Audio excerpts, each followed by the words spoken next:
Yeah, I'd like to call the Board Policy Review Committee meeting to order, the special session of July 23rd, 2024. Ask for approval of the agenda. I want a roll call? Okay, have a roll call. Groneman, Here. Parker, Here. Mulvaney, Henry. Not here yet. Have a quorum. Ricky, put the agenda back up, please. Yes, sir. Okay, approval of the agenda. Entertain a motion to approve. I move approval of the agenda. Okay, I second it. Groneman, Aye. Parker, Aye. Mulvaney, Henry. Right, So that brings us to the customer service policy review. So do you want to pause and wait on Rose, or what do you want to do? He said, she did text and said that she'd be, let's see exactly what she said. She's on the way. I think she texted you and I. Yeah, she did. I saw. May join, we'll see with traffic. So I guess we could probably go ahead. Okay. It's just, So Rob, do you have where we left off the last time? Looks like we hit, the last notes that I see on here are on page 13 and 14. Janetta, Abby, Angie, do you have any remembrance? My memory is we had basically made it through, but we're taking a pause for everyone to look at the cleaned up version. Yeah. And then maybe circle back on, I think we had thrown in a lot of those new definitions last time. And sort of fresh set of eyes going back over. So we made it all the way through the document? yeah. That makes sense. Yeah. Yeah, I think we're kind of doing a second Yeah, run through. I think we made it all the way through and I think we were Okay. just going over the definitions page. Because I had a couple of things on, add to the definitions page. It's probably done. I don't know if you flagged anything reading through it. I just had one thing, but one single section to revisit that we had discussed. And That's, yeah. Let's go there. Okay, let me make sure I found that again. There was, and Janetta, help me out on this, because I think you were a big part of this conversation. I think it was the 1005 waiver of late payment charge for customers in special circumstances where we, for customers who are seniors and meet the federal poverty guidelines, we talked about, that waiver and that some of the calls we receive are folks who just miss that criteria. And there had just been some discussion of, is 100% of the federal poverty level the appropriate place? Would you tweak it in some way? Would you, most people calling needing that service? We had sort of just left it as we'll circle back to that. So I really just wanted to revisit that and see if there's any thoughts on, is the current guideline the appropriate place with some time to reflect? I think in the discussion, I left thinking, well, maybe if there was room to bump that slightly, it wouldn't be a tremendous cost, but for you all receiving those calls, you'd be able to help people through that process more frequently than that being the hard cutoff. So another thing we could try to consider if they qualify for other types of assistance, maybe those are customers that maybe should qualify for this as well. Mm-hmm. So since we're doing some other things with now our own pilot program and working with those that qualify for the what is the UG? The pilot rebate. The pilot And the rebate and utility the utility rebate. So we took those that qualify for the utility rebate and we rolled them into Okay. those that would qualify for the pilot rebate. So you have to be a certain age to even qualify for the utility rebate. So maybe it's all of those customers because we're giving them discounts in those areas. So maybe it's something we can add to it to be able to assist more customers if they qualified for that or if they qualified for something else. then we could put them in that program as well. Then that would cover, I think, more of our elderly community. And obviously, there's a tension between wanting to target help where it's most needed, but not wanting to open the floodgates and never assess this in the first place. So I guess, do you know if we said, if you qualified for one of those other programs, what the sort of minimum criteria someone's meeting for that? I mean, are all of those age 65 plus? I could get- And I know I'm putting you on the spot now with a Can you bunch of pull up other the things outside of. UG, the utility rebate program? Can you? Can I look it up online, you mean? Uh-huh. Think of what that criteria is. I was just trying to think of something that quite a few of our earlier customers apply for, to take the time to provide, ask, to get their bills and. Yeah, I guess the upside of that would be they've already gathered all the Yes, and documentation. that's why I said maybe we can use that like we did with the pilot to roll others in because they have taken the time to fill out that information. And they qualify. It's senior and disabled. That's where, yeah, that one, yeah.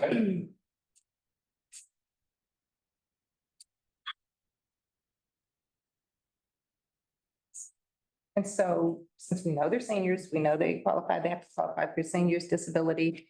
I was thinking maybe we could, Is there an age requirement in there?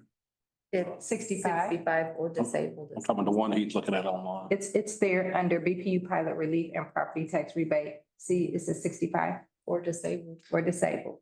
Okay, okay. Sure.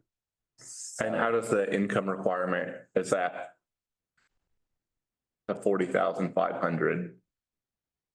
How does that compare with just paying it to federal poverty guidelines, whatever they may evolve? Let me look at the federal poverty guidelines. We can look that one up too. Rick, for the federal poverty guidelines for 2024, they do change slightly. I think, We just look it up. I think Laurie had said that they were, UG was looking at that and maybe increasing 40,000. I don't know about that. I can find out though. Okay, so it looks like they're that 40,500, even for a family of four, so it's a healthy amount above the poverty It's- guidelines. It's quite a bit above. Yeah, So we're talking like 14,000. Yep, 580. well, you And it know, went up, that's why I said Yeah. every year they change a little, so we go ahead and pull the new one. I mean, so if you qualify here, I mean, it would be much more inclusive. So then I guess it runs against then the other side of that tension of, is there a line where, right. we're not, now that late payment charge is being waived too often, or we're suffering in any way financially for opening that too much? It No. feels like limited circumstances to me, but I'm not the one answering the calls. Right, and so I'm trying to remember how many qualified, Angie might remember how many qualified last year for that program, and then were rolled into the pilot. Here's the list. Who knows a little bit who qualified for that, I may be able to find it.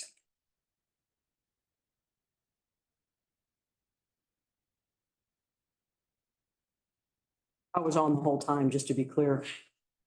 Can you let the record reflect that I finally showed up? Actually, Angie had me out there for a little bit, so I probably was 1:06. Right, I saw you out there. I saw you out there. Apologies for my delay. I did, she's looking something up, isn't she? Yeah, We did not get through the new run through. I kept texting you both. I'm like, Oh, I didn't. no, we didn't. I don't silence. No, I know, and I'm sorry, but I think we just said, we went through the whole thing though once, right? we did one. we haven't done a review. Yeah. A review, that's. Yeah. Right, but we did get through to a certain point last time. Yeah. Before security deposits. So it went all the way through and And then we went through with the rehash right, okay. because, we spent a long time on definitions and somebody said that earlier Mhm. last time. But yeah, we got all the way up to, I think, security Form of deposit. deposit or, Okay. I thought it was actually the whole section, but I could be wrong on that. And I could tell by the red lines that had been added, okay. right? Apologies, I jumped us ahead then. Oh, no, you're fine. I mean, thank you for buying time.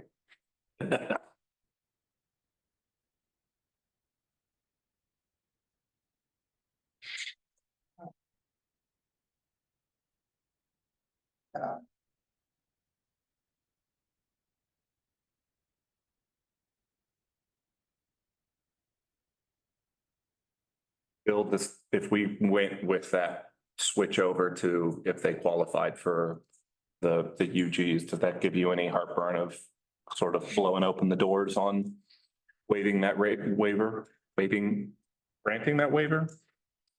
Waiving the fee, not waiving the waiver.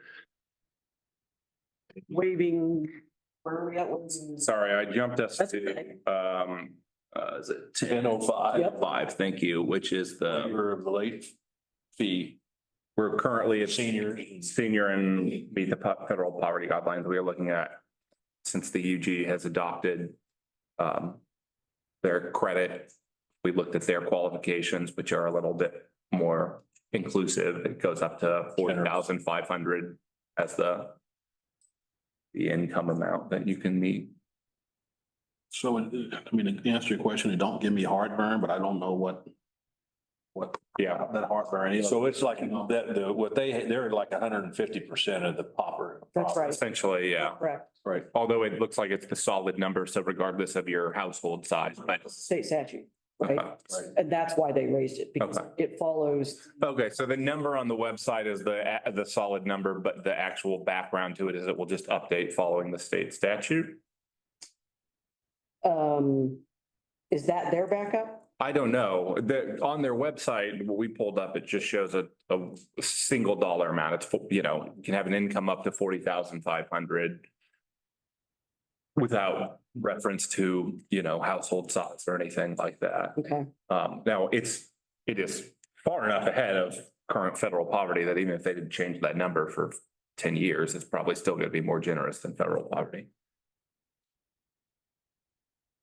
And sorry, Bill, get back to your point. I guess what we're out is whatever the size of the late payment would be, plus whatever incentive we feel that provides for.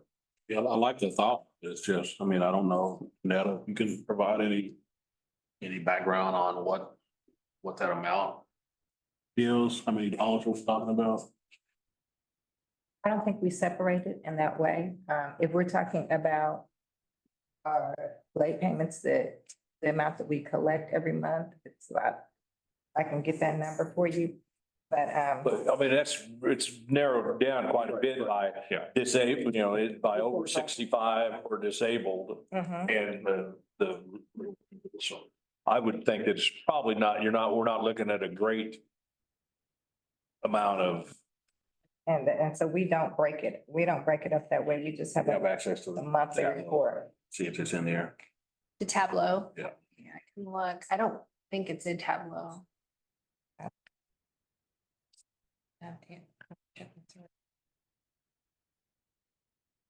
but I think just for the ease, so that everything is, you know, everything's the same and you don't, well, this is this, this is this, and this is this. If we could all, just make it, I agree. make it the same, and it'd be a lot easier to administer. Are is it 1.6 million annually in late payments? We've asked Lori this before. Yeah, that's why State will be able to unit Yeah, I analytics. was getting ready to pull on Lori's in a pension meeting too, so. Oh, that's fine. I don't know why that number sticks out in my head, because the deposit number, which we've also asked her for. Right. That's closer to 7 million-ish we keep. And that 1.6 is sticking out to me. Yeah. Okay, so like, I'm just looking at my June report, and I can pull all of them. I just don't have them all together. But like the late fees collected for June was $285,641. How much? $285,641. That's all late fees. Those are late fees. But we can't. And the break that number down. is 16,474. So what I was stating is that we don't separate out any of our customers that are over a certain age or anything. So I don't know if that would entail who this number is.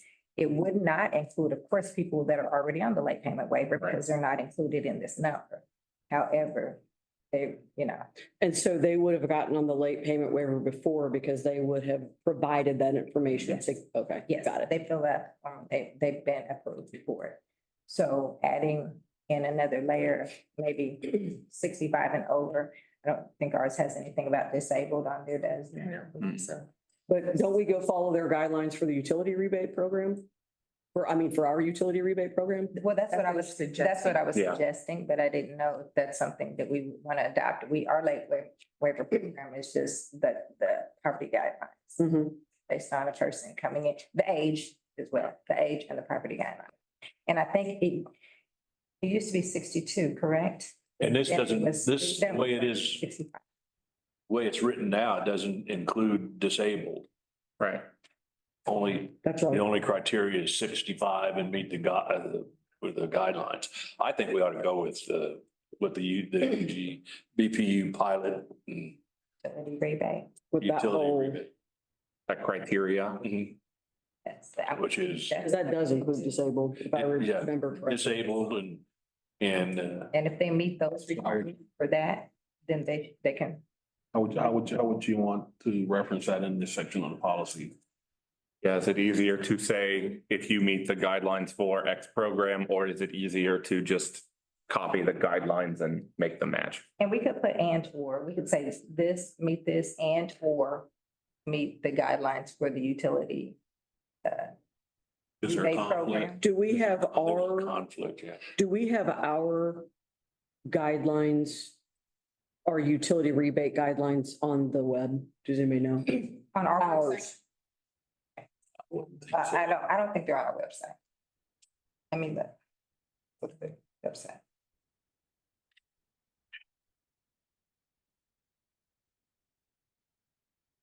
Bill, I think the only reason to do an either or would just be for a very large household size. Okay. Because if you have a household of 6 or more, it goes a little bit higher than the flat amount the UG has. Right, okay.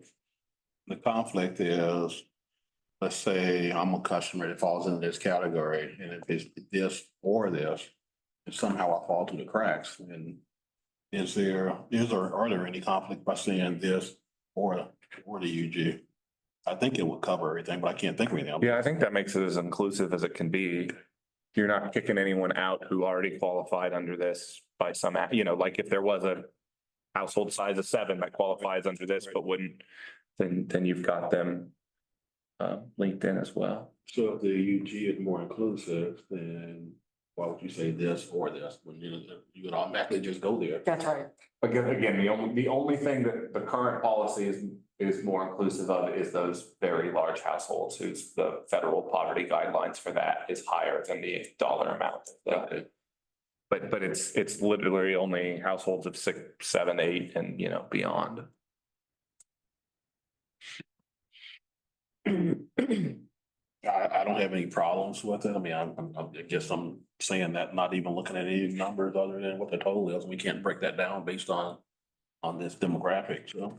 I guess if we should, have by adopting this accidentally step in it, you guys will let us know and we can revisit if need be, but So in Wyandotte County, only 13.8% are 65 and older. So if we're looking at our total late fees, Right. we're talking about less than 14% if that's every single person in Wyandotte County. So it would be about 13%, and that would be high mhm. because that's accounting for every individual. Right, not every individual is gonna. Absolutely. Not every individual qualify. And then if you figure it could be, couples that account for 2 in the same household kind And of. not every individual is gonna be late, so they're not. Absolutely. And It may be more like 10, 8. some portion of that 65 and older population is already exempted, so Absolutely. you're Or makes just it- moving the margin. Makes more than 40,000. Yeah. 40. So I think if we're looking at our total late fees, the percentage would be fairly small. I Okay. think. So then to Bill's point, if you're gonna do sort of an either or language, you would keep the customers who are at least and meet the federal poverty guidelines. Or customers who meet the requirements of what's the technical name for the unified government utility rebate or, That county, is it? Government utility rebate.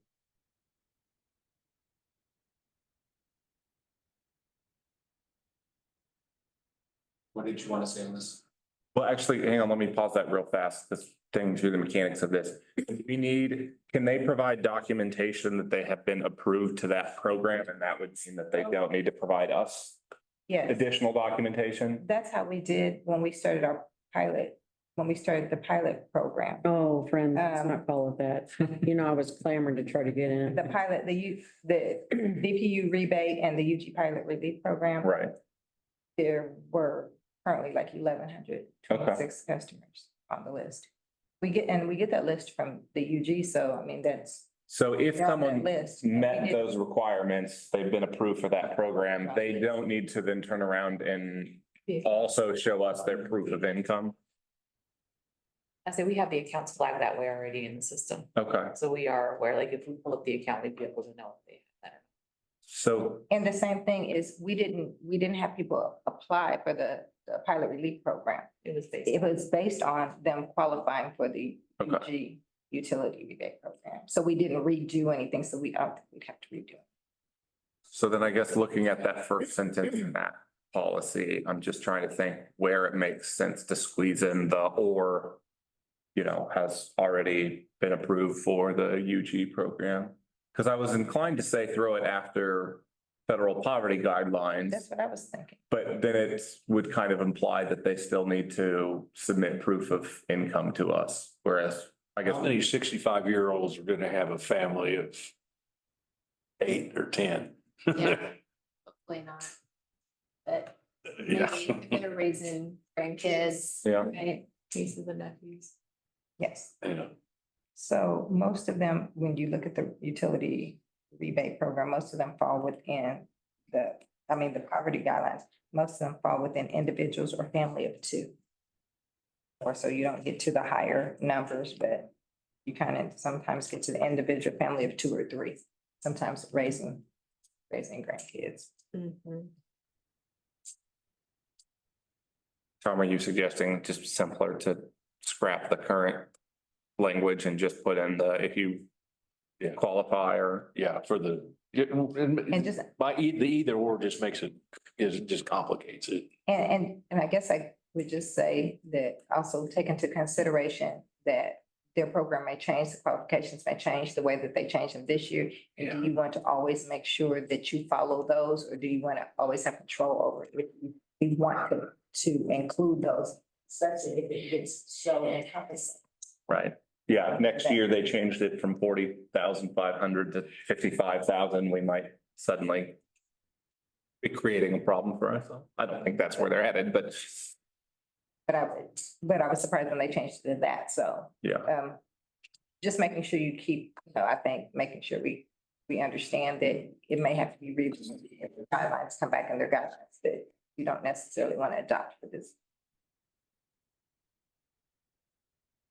Rose, is there any chance you're trying out wordsmithing for this right now on your laptop? There is not a chance. Thank you. Darn. Not even a- Not even a chance.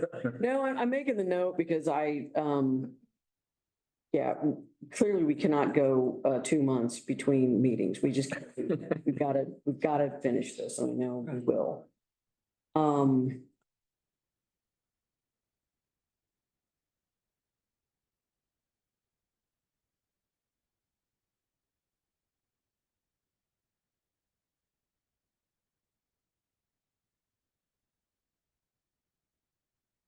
You might just leave that first sentence in there and just add what you want to put in after that. Because if someone comes after the qualification period, And they can apply. application period, and they still meet those guidelines, we still don't want to say, okay, we only take these people because they qualified. for that program, because they may come after the deadline date, move into our county, Yeah, and that's- still be eligible. That's So that's like, yeah, and it's different. No, you're right. And because that eligibility window is like this. It's from January to March, isn't it? yeah, that's. And so, to your point, I mean, maybe it does make sense, and this is the note I just made, Brett, is to, maybe we do have to list the requirements here, right? I mean, we'll, Keep ours in there and then add that. Well, that's what, if you just added a sentence, so leave the first sentence as is. Well, okay, I push back on here. I thought this is where you were going. So if I'm stealing it or. Sitting there. Well, you're gonna be really happy with the whole wholesale change I'm making somewhere else because it's duplicative. And it's like, Rob would be really, really proud of me. So we'll get there and that'll leave us some room for this, I promise. Okay, well, if, These requirements aren't a lot. You guys know that. I mean, Yeah. there's just, like 3 or 4, right? That it could be this, or this. Mhm. So we'll get there. I was gonna, I think to we your want point, this to be- just that you add a sentence in the, after sentence 1 that says customers who have been approved for the UG, whatever, Utility, shall be eligible for waiving of late payment charge. And then that just since you said that the notification is already on the account, it's already noted, then they don't have to go through the process. Somebody that comes in after that time. We Stan, could just automatically just- put it on there like we did with the. We can Like, they don't automatically even have do to that. call in. And then people that move into. Or Rose, you could just put a comma and however, Opportunity. Yes. and then go straight into it, and then we're not adding sentence. But the first sentence, it doesn't incorporate, disabled. Yeah, that's true. And so you'd have to know, Mhm. yeah. You have to know that. And so we're trying to. Yep. Guessing out, Yep. right? If I qualify this way, and again, there are not that many requirements to list, but. Yeah. I mean, so I think we might be better off if we're gonna modify this to sort of list what the requirements we think should be. So if it's 65 and older, that's one, right? Federal poverty guidelines and/or we figure out if it's 150% what it is, that disabled. Was there another one? Can I ask the question? Yeah. On disabled, are we just doing disabled because they qualify for disabled, or do they have to be disabled and meet the poverty guidelines as well? Oh, great question.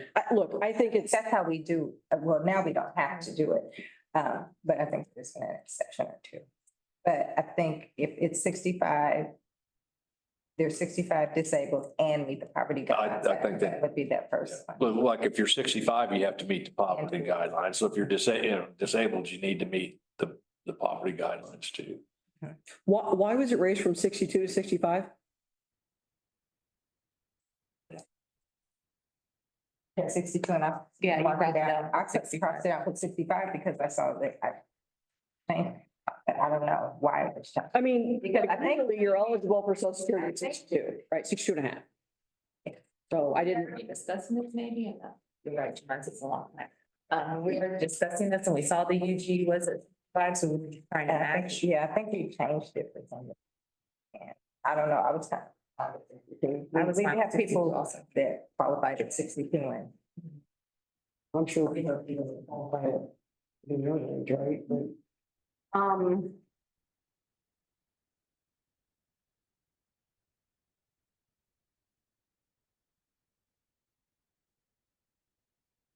But, okay, so it can be, but so it can be, your point is disabled and has to still meet the poverty guidelines. Right?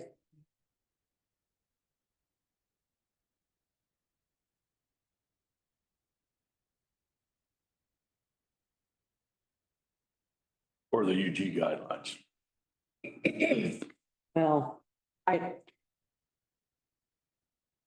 think you're right, 150% is what they're doing, I think. Because I think 37,500 is what it was just raised to, I think, in the state statute. But that's, State, so I was just looking at federal. I was just.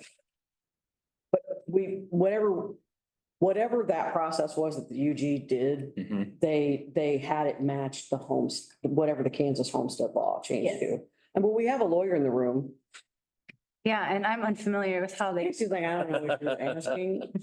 again, I have a whole list of things I can email you about how the UG came up with this or, because I don't know. No, it's okay. Okay, We'll get there on this language, but I do think listing the requirements out is probably gonna be the better way to go. But to your point, we don't want, because I guess here's the question. I mean, to apply for this today, what's a customer providing to customer service? So we actually just send the application and then they provide it to our collections, take care of that, but I believe they provide their income guidelines. Like a W-9 or Yeah, whatever they receive.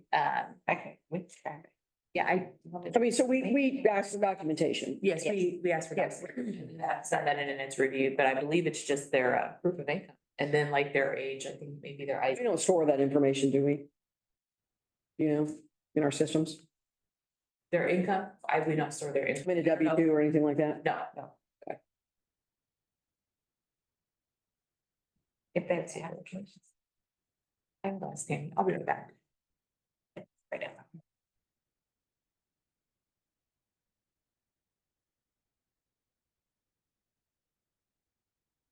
No, it's, we're talking about 65 years of age and disabled or disabled. Or,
Gabby, go ahead, Jan.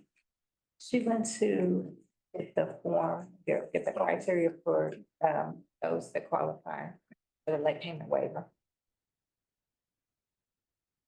So the notes that I captured, discussion as to if the age is 62 or 65, state or federal poverty limits add disability requirement of age 65 years of age or disabled.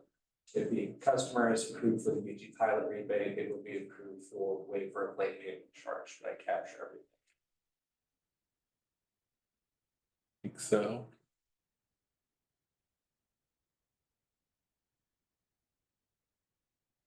Well, I guess the only other thing would be whatever the UG is using in place of federal poverty guidelines.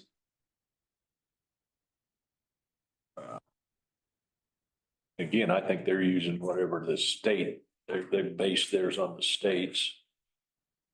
It's like 150% of the, Is that guideline, is that in there? Does it say anything about that? Did you note, Rick, when you pulled it up on their website? The UG, I think they give the guidelines. I'm not sure I saw that.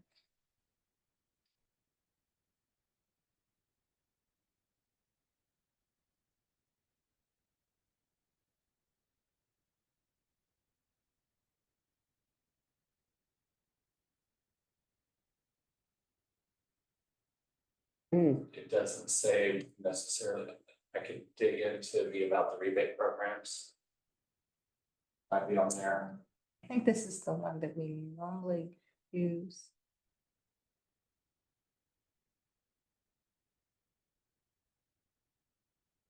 And what does it say at the top? I'm sorry.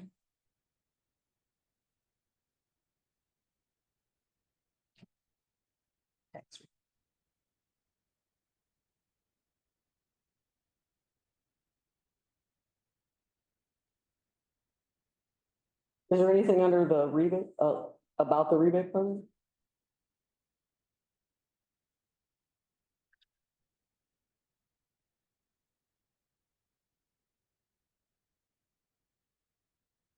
the amount and it'll be subject to change annually.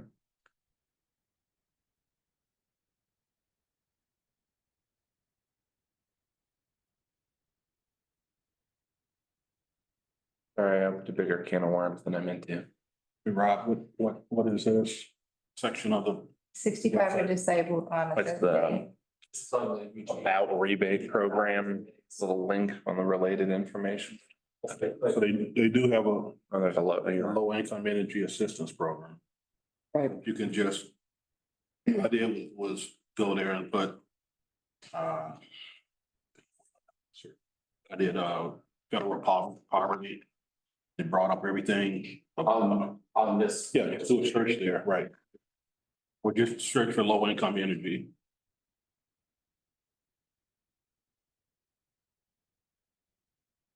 And open that one up. That's where they talk about 150% or lower. This one doesn't have an, yeah, that's the. Ladder blow. And that's been around for a while. That program. So I would imagine that the other programs are also based on that, 50%. That's what ours is. But in order to do the light waiver program. That's the number that they would do. Well, so at a minimum, you know, should we add that it's 150% at or below 150% of federal poverty guidelines?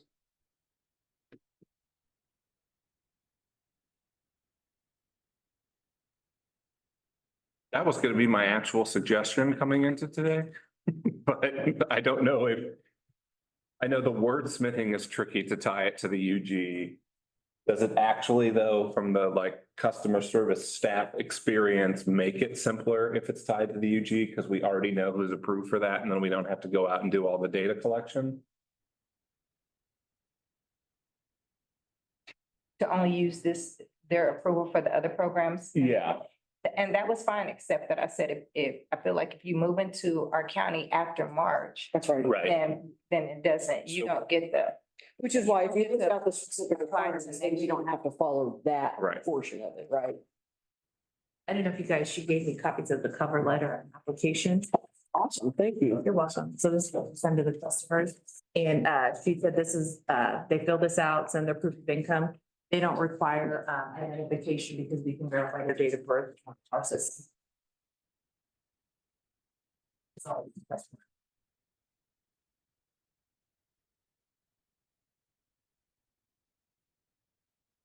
But send this out based upon customer request, right? yes. How do customers know about this?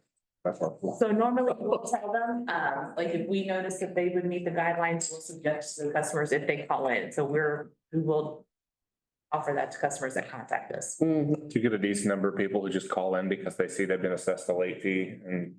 Yeah, so we'll have people call in to have the Yeah, PS waived, okay. and then based on that, then You know, I've never called in to have anything. Mine waived and you know, I went, it's auto pay now, Janetta, all auto pay for me. And customers do call to get their late payment waived, and we can do that on a consistent basis, though. I used to know that customers would say that, you know, I'm late every month because I get this then. That's the kind of how we started that, because they were always late because they were waiting on their check. So they would get that late payment every month. And so that's kind of how that started, because everybody that just is that age, we knew didn't qualify based on other things. But we could start that process if that's something that they said. And then we would say, well, we do have a late waiver program. And then we would kind of explain it to them. And then have the application mailed to them, or have them contact them to get the application mailed. Mhm. But of course, because of the guidelines, everybody, just because of the age, like you said, just because of age or just because of disability, doesn't always qualify. And I do know that that came before the board, obviously before some of you, because I remember Bob saying that if a person, and I know Bill remembers, if a person reached age 62, it should automatically waive. just because you're 62. It shouldn't automatically. Well, I guess I just equated Everybody did. security, you know, so I mean, social security eligibility, at least as we sit here today, is 62.5. Yes.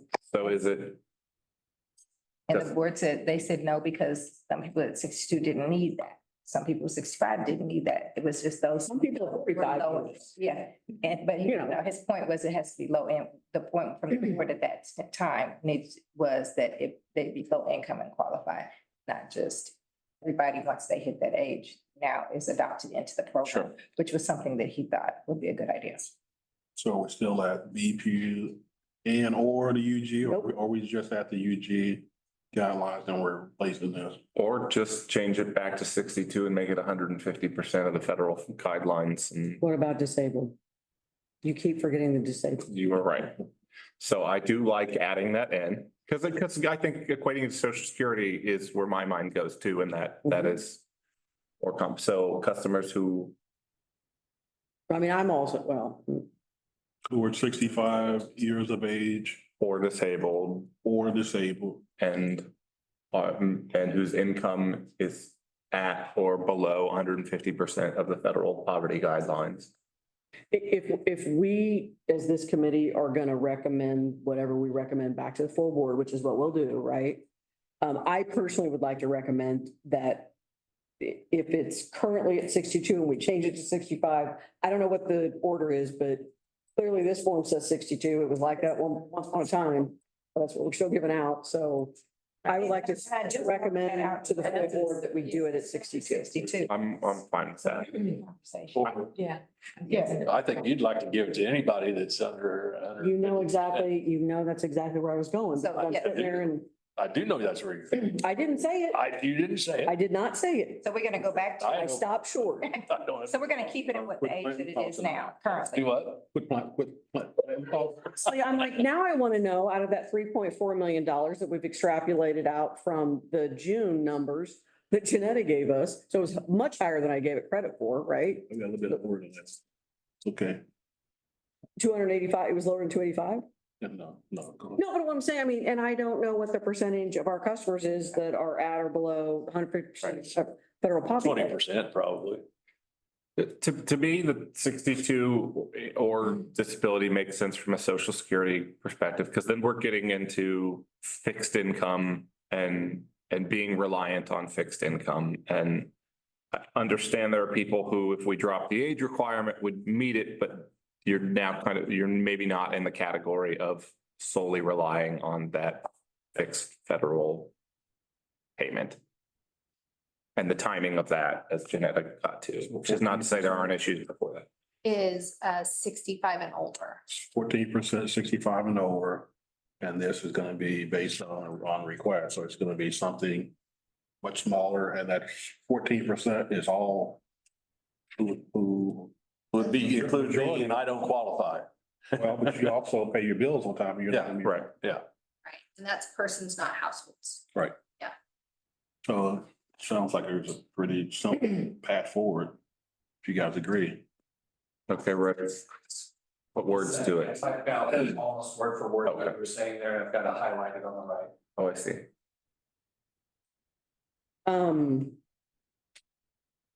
So this cover letter says that the applicant must have the BP service in the applicant's name.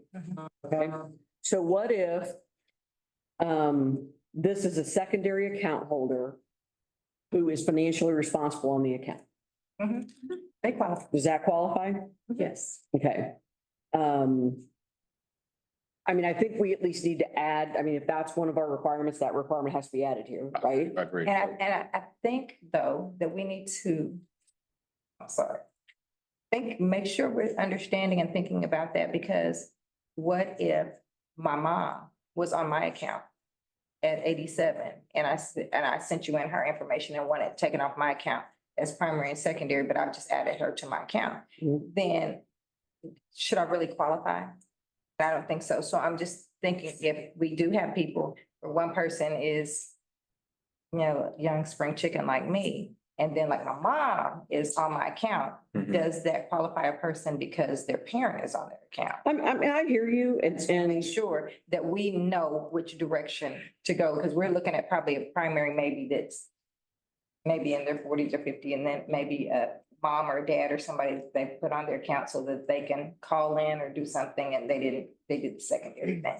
So I just want to make sure we understand what we're looking for, and when they fill out the application, if they're on any account, then they can be included on there. But that would also, that's included in the current language, right? Someone could be doing that now if they, one of the account holders meets the 65 in federal poverty. 62. That's right, sorry, It's really 60. I think it was thought to maybe change it. but we're not going. Okay, so I'm gonna ask, the person in the room who has come to BPU, the most recent.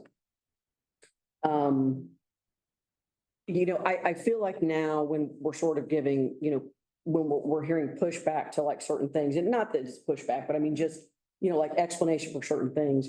I feel like that we're over amplifying a small problem.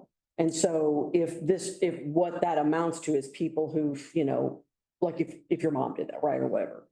I feel like that is like some rounding error percentage, but I don't know. I always feel like we're hyper like, oh my gosh, our customers are gonna completely come in and just completely take advantage of us. That just could be my perception. So you're most recent to be, you tell me. So coming from utilities that were regulated by the KCC, there is a group of customers that know those terms and conditions inside out and use them to the best of their ability. Mhm. That is a group of customers that will do that. Less than 1%. For pay arrangements, it's pretty high. Mhm. In this situation, it's a double-edged sword. So if I'm adding my parents to my account to get this waiver, that also puts my parents at risk for being financially responsible for my bill. Mhm. So while yes, it couldn't impact the potential to cover any late fees on that account, it does hold another person financially responsible for what's on that bill. So if they agree to that, and I think we would need to make sure that, like, I'm not just calling and adding, we want to make sure that that person understands that if the bill is not paid, you would be financially responsible. So I think that would shrink the amount of people that would utilize that to their benefit. Okay. Hate to ask you to go back to wherever you pulled the 285 from, 285,000. I don't know if you still have that tab open, hopefully. Yep, I don't, but I can get it really quick.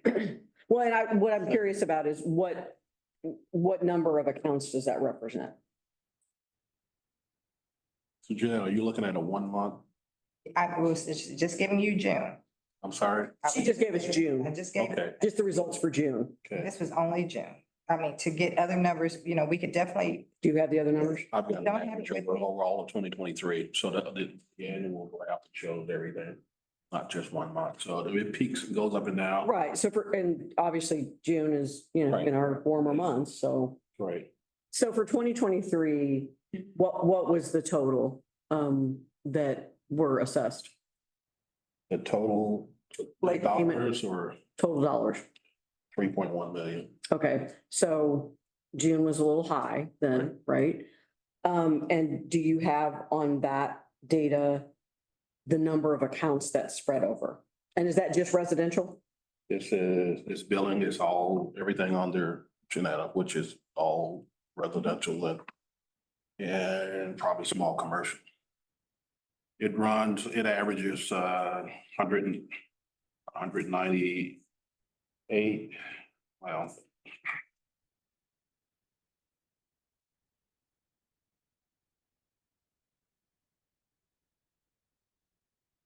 so I don't have the number of people, but I have the monthly.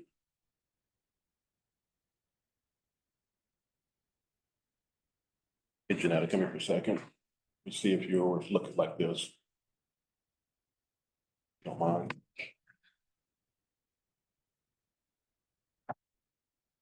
Trying to match up. like late fees. And then. Feel bad, I don't have a computer. Let me get you one. Yeah, can you get me one? Let me run upstairs real quick. What is that? Call IT. Would you have Like IT? Jerry bring you. Yeah. Bring him a tablet. He's a lot more advanced than a lot of us. Oh, excellent. So, Accounts. got no total things.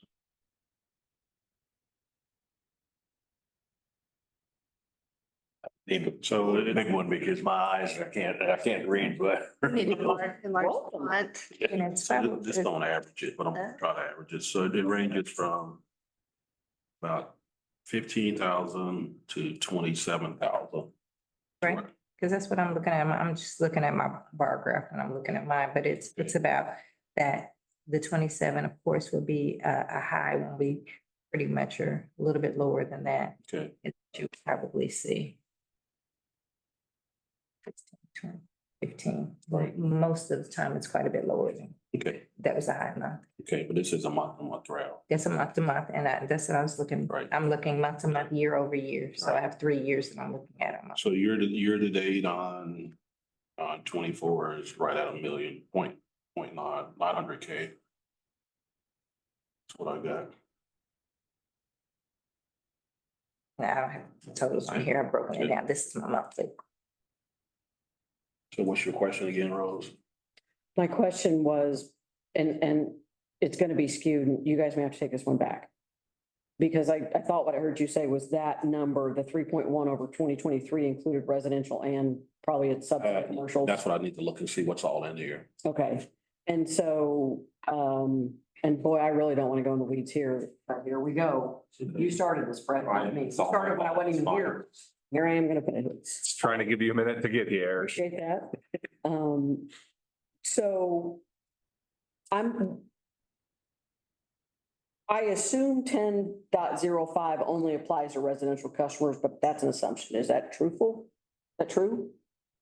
If I'm a small business owner and I'm 62 and or disabled and or my poverty, I'm at or below 150% of the federal poverty guidelines, may I qualify for this or to waive the late payment fee? It's only residential. Yeah. Okay, No. so this. Residential customers who We are. clearly need to make that distinction. And so what I'm looking for, Bill, is the subset of whatever the late payment charge total was for 2023 and how many residential accounts that accounted for. That's what I'm looking for. Okay, I'll dig it out. Thank you. And I'm sorry to be so No. detailed on that, but this kind of goes to the point of I'm sorry, what is it? you would be okay with, as would I, as you know, applying this a little bit more broadly, but I want to see what that looks like, right, before we even think about proposing that, but 62 and older. no, I would do it like, 40 and older. No, just kidding. Very broad. Okay, so that.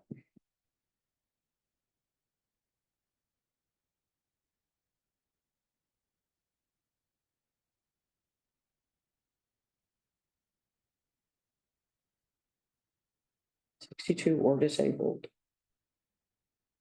At or below 100% of federal poverty guidelines. Applicant has to have BPU account in the applicant's name. All under the city's EPU utility rebate. What are those requirements? I mean, I know none of us can seem to find them. But Is it? 40,500 to 65 disabled. Yes. Utility rebate. That's what we call. I mean, if we're putting in up to 150% of poverty and disability, then I don't think you have to reference that because you've mostly accomplished that already. You said we don't need to reference it. And the only reason, The reason I would want to reference, if they use that as documentation Right.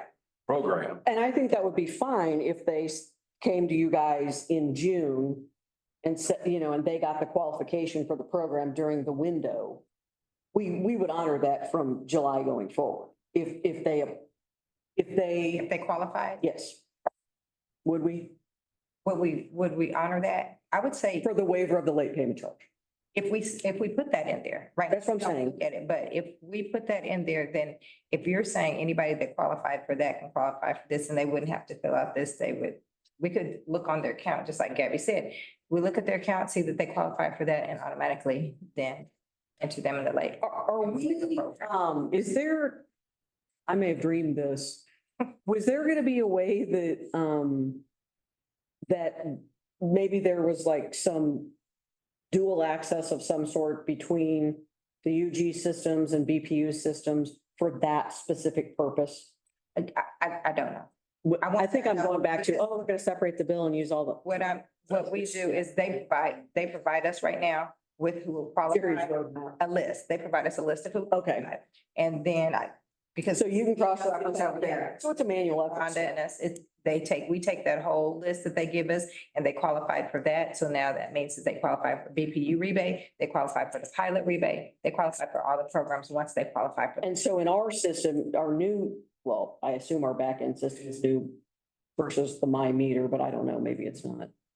Do we flag that on each customer's account electronically? But they qualify, you said it's on there, right? Yeah, there's alerts on there. So we call them alerts and there are alerts, like There there are are, alert notes. yes, there are notes.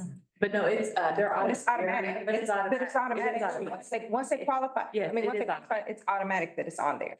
Yes. I know, but I know. So once they put it in and it's automatic and no one has to manually put that in there. You have to manually put that in there when they Right. qualify for this. Right. But because that's automatic, if they called in and you see that they're having problems and they say, They just probably just put it on there based on who has that now. I mean. yeah, because they qualify. Mhm. That's what I'm saying. We've got We those added, programs, we're yes. adding all those programs. So So you qualify for this, you this. Could you guys pull a report today from our system that says these, however many customers qualify for the UG's program? That's what I was telling you. There was a number on here. I mean, you could pull a report that says that today? IT can. Right, I mean, somebody can. Mhm. Okay, But that's the report that the UG sent, that's what we use to put into our. no, but I'm saying our system, can we pull, like, if we were just looking today, Mhm. we could go pull that report today, and you guys will say it's 522 customers. That qualify for the UG and all the other pilot programs. That's correct. We can also go by alerts. We can have them pull an alert. Yeah, there's several ways to pull it. So let me ask the question a different way. Go on. So when the UG sets up these programs, how is that file loaded in our system? How is that what? I'm asking, how is that file loaded in our system? And then does our records match the UG records exactly so that there's no, Yes, because as we've gone through this pilot, in order to do the pilot relief program, they had to send us, and they send us every year who qualifies Okay. after that March date. Okay. Then IT loads it on us specifically that Okay. these are all between Lori and I and Rhonda. And then they load it in there and then it's Okay. on there, and then it comes on their account. And then they test to make sure it's on the bill because the Okay. bill has to reflect those rebates. And this is not an us issue, but does the UG do it during that time period just because that correlates with LEAP? Oh, I don't. Because LEAP is a window, right? You have to apply for and qualify for in that same span, I believe it is, January to March. But they do it twice a year. Remember, they have a spring and a fall. Well, but they only apply once, but then we can potentially get payments twice. So if they have money left over, that's. But again, that's not our problem, so I'm not gonna say it. So I don't know what their mindset was regarding. Well, I'm sure it would be bad. I thought it was something to do with when trying to get it before people filed taxes. So I thought it was just trying to get it before the April date. They needed to complete it. That was my thought. That's what I thought it was from my mom. Well, and that's for the homestead exemption piece, right? I mean, but it doesn't, Can do them. but it doesn't apply to anything else, right? It doesn't apply to utility rebate, doesn't apply to pilot rebate, doesn't apply to anything other than LEAP and a homestead exemption. So, and to your point that you made, and it's incredibly valid, we would honor a BPU customer that came in and met the requirements if they became a new customer in July. Yes. Or met the circumstance in July, Absolutely. but UG wouldn't, I don't think. No, no, they missed the window. And And they probably. Disregard to you. What I'm assuming there might Take our own. be, because they didn't have 12 months of bills. That's a requirement, is that you have 12 months of utility bills. our requirement is, No, The UG, oh, okay. not. I That's would, why that doesn't play into ours at all, how many how many months you have to be on it, how long you're a customer, none of that applies here. Only what's here. But theirs does, that you have to have that, you have to have 12 months of utility bills in order to even apply, I believe. Okay, so I think if we list the requirements that we said, I'm sure that Rick has captured. Mhm. And then we're back to bills, or the customer qualifies for, name whatever the UG program is, you want to put in there, right? So it's an or, they either meet these and chances are gonna be, there's gonna be a high probability that beat both. they would meet both. Right. But to our point, we want to be able to do it outside the window. Right. Because with our program, the late payment waiver program, we don't ever take you off. Once you qualify, you qualify. We don't. make We you- don't make you requalify every year. Oh, sorry. Why could I not? Well, Stop talking. can you run a report on just my account, to see how much I pay in late payment fees? You might not be. Okay, but let me ask this, and this is, why do we do a percentage and not a flat fee of late payment? I understand big bills render You more, shouldn't but, be paying because John Henry is over 65 and disabled. right? He's the primary account holder, John. I know, that's what I'm saying. You should Take advantage of the program. I'm not gonna do that. Believe me, I paid my pounds of flesh to be. You're asking me a question I don't. That was in place way before John Henry got. Okay. How does, Maybe Bill knows. I'm sorry, what was the? that's how does Bill, you've been here 100 years. So, well, Why we don't do a flat fee versus a percentage?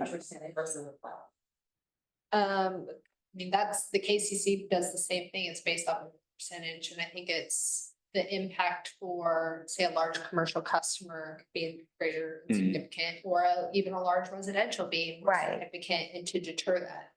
Mhm. Versus if you just said $10 or $15 or whatever, for somebody that's bill is lower, that may be significant portion of their bill, and the higher bill, that could be a much smaller. So we're just saying a percentage. Because somebody that gets a It's $2 not- fee would be it's not really a- upset if we. there's not a tried, but it's deterrent flat. for those higher paying to pay their bills on time. Right. Yeah, because some of these late fees aren't They're, what, $2 or $3? $2 or $3. Yeah, depending on that, but some of them can be $2 or $3, where a larger account could be maybe $6 or something. Yeah, if I was late. But every spoke. Amen. So what I would say is every time BP over the years, as far as I can remember, when we go through this, we take a look at, KCP&L, we take a look at Sure. Westar, we take a look at They're Independent. all one now, Bill. No, I know, but that's how we got to this point. Yeah. We would, Yeah, no, I mean, I just wondered, Right. Okay. So as we hit the hour mark on this policy, We got to can we on this words? 10.05. Yeah, so,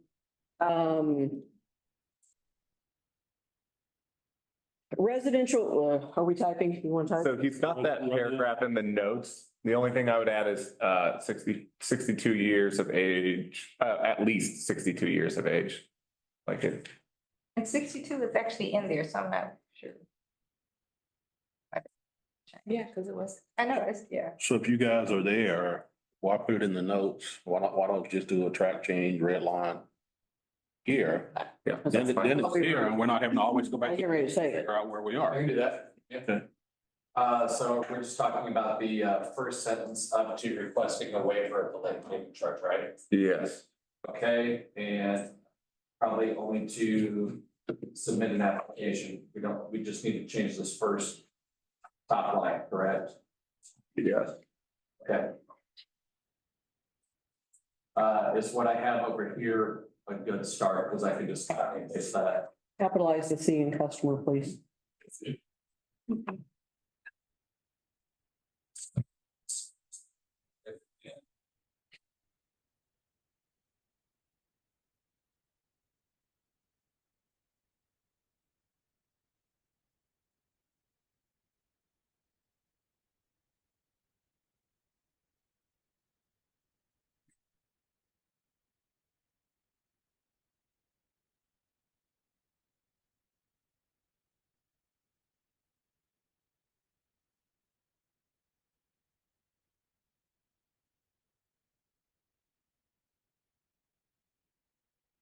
All right, hang on. Okay, so, age or disabled, comma, Yep, it's there. right, hang on.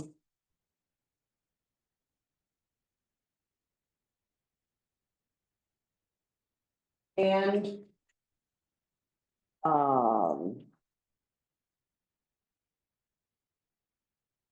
as a KCBPU account in the applicant's name, comment after guidelines, Plans common.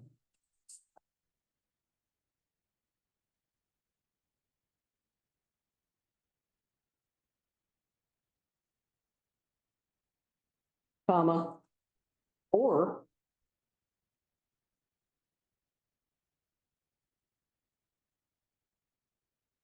qualify for the unified government. I don't know if have we identified them? I don't know. The utility assistance program. What they call it. I think that's what they call it. I mean, It's a rebate. It's a tax rebate. Not a, yeah, utility rebate program. Utility and sales tax rebate program? That's it. I didn't want people to, you know, maybe get it mixed up with our utility.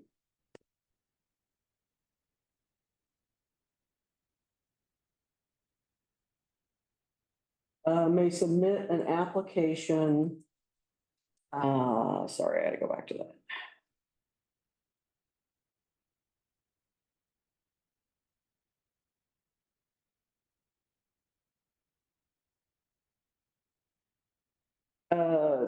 We're gonna move this, so just strike and proof of income to KCBPU requesting. Or I guess you can keep requesting. So may submit an application to request a waiver.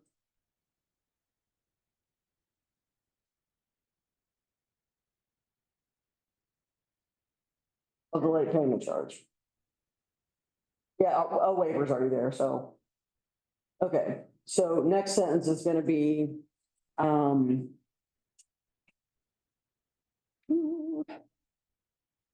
documented proof of income. I'm sorry, Must, I was going to say, they submit an application because if they already qualify for the other program, they won't have to submit an application. Should that come after that? I want to do this thing in bullets. People are making me do it in paragraph form. Because, yeah, do Can it. we for us. get I it? think we all know I'm gonna change So we this. can see it, just get it all up. Okay, that's If it's all out there and then we can adjust. Must be provided.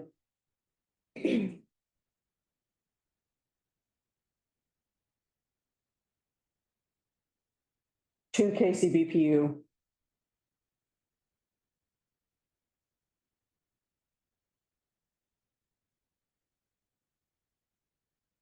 With any application, With any application. with an application. With any. Mhm. Period. Space. One space. Rick, I know you know that. Angie's not here. I'm a space-based person. too. Angie's gonna like, I'm listening. Okay, so notwithstanding the foregoing, here we go, Janetta, comma, Notwithstanding, the foregoing.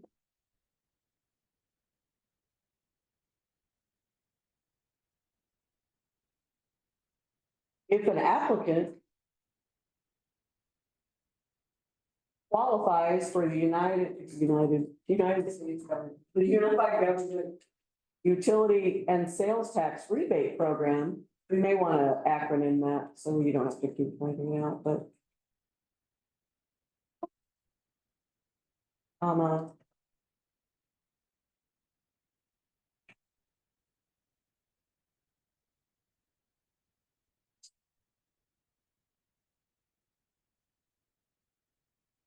An application.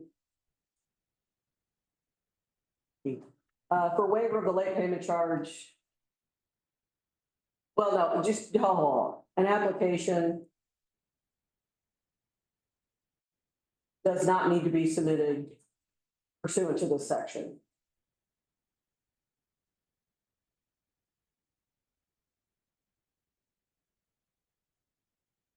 And I'm sure I'll come back and say that somehow they just automatically qualify, but just for now, that's the concept.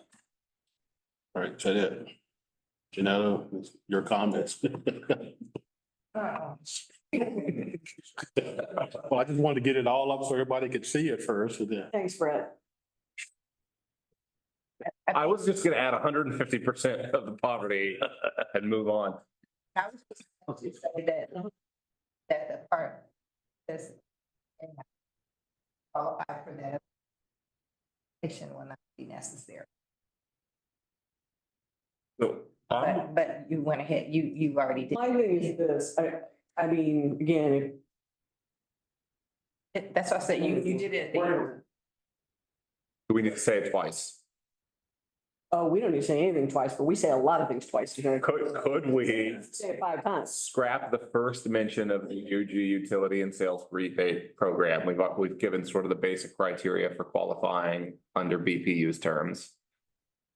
And at the bottom, we're still clarifying, if you've already qualified for that, you're good, and we don't need the documentation from you. Go on, Okay, so continue. that's my point. You're So, well taken. so we would Read off the edits, friend. strike the or qualify for the yeah.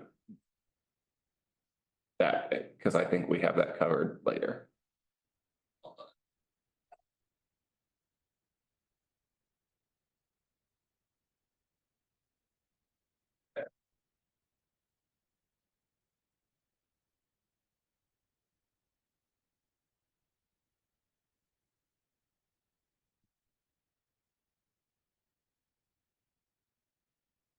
That, and then the only other thing is, as a non-attorney, notwithstanding the foregoing, does not add clarity for me.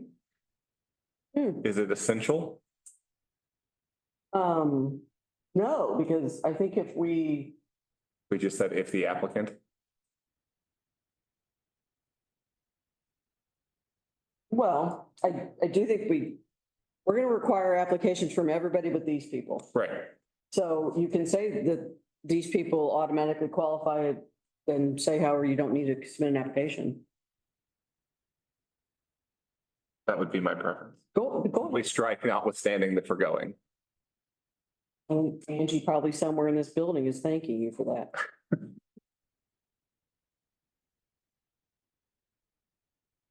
Otherwise, I'm good.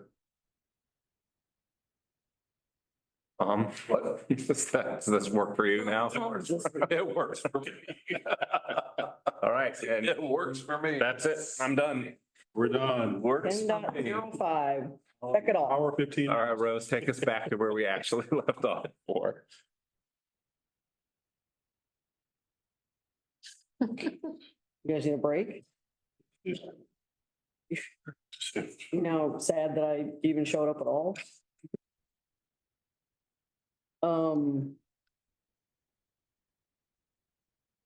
Okay, where I believe we actually left off the last go around on the 15th.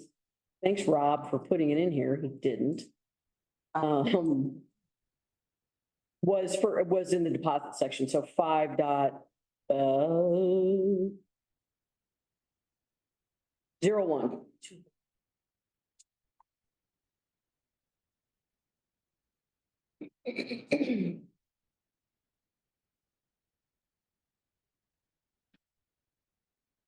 So those were the edits that I added before the last go around review. So I don't know if folks probably need to refamiliarize themselves with this and I guess determine if you guys are okay with those. Et cetera. And then I, of course, added a note about, and I know we have had this discussion, but I don't think we came out with anything definitive on whether or not we can spread the deposit out over multiple months' bills. We are able to do that, Rick, correct?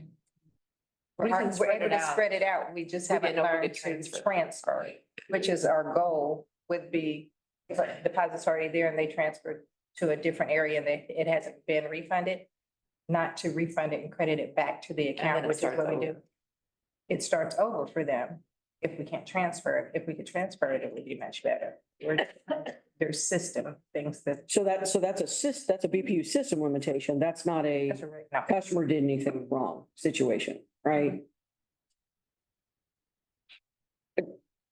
It's something that we're trying to work on with Kayenta, We are. But as far as spreading it out. but spreading it out, we can do that. Okay, I do think we need to say that. If we can do it, we need to say it. And I don't care if it's, I mean, I care if it's a lot of things, but do we have a set number of months? Is it 3 months? Is it? My suggestion was 3. I think, I don't know if Abby knows, I think back in the day when it was KCP&L, when we met with them, I think they used 3, didn't they? I think they used 3 months to spread out the deposit. So that's where I kind of came up with that. Doing that at, and I think it would be so much easier. From an IT standpoint, the only question we have is whether or not we can set up to do that automatically, or if it's still a manual thing. Like if a customer requests it. Or do we Well, I just think- automatically do that? I That was the thing. I think what we talked about was just doing it. It would be the standard. And then if a customer wanted to pay it in advance, just like now when they set up account, they're not gonna get a bill to the first month, but if they want to pay something, they wanna make a payment, it just goes on their credit until the bill comes out. So I think we would just need to set it up so that if they did want to pay it in advance, pay the entire amount, that it could be a priority. I think we'd have to set the priority table. Yeah. That it could be the priority. So once they send it in, it would go automatically to the deposit instead of other charges the next month. So that would be the priority. So I think we could. Yeah, I make up stuff all the time, so I'm just saying, just set it up in the garbage. But that's how it would work in my mind. Sounds right. I'd have to defer to. The kinds of folks, obviously, but yeah, I think that's how we would left it. Did you say over 3 or 4 months? I said 3. Rose, would that Yeah, just- it can be. I'm just asking. that just be adding a clause to that last sentence of the same Mhm. paragraph? Yeah, so, well, I would add a new sentence. No, that's not right. It's adding a clause. So the deposit will be charged.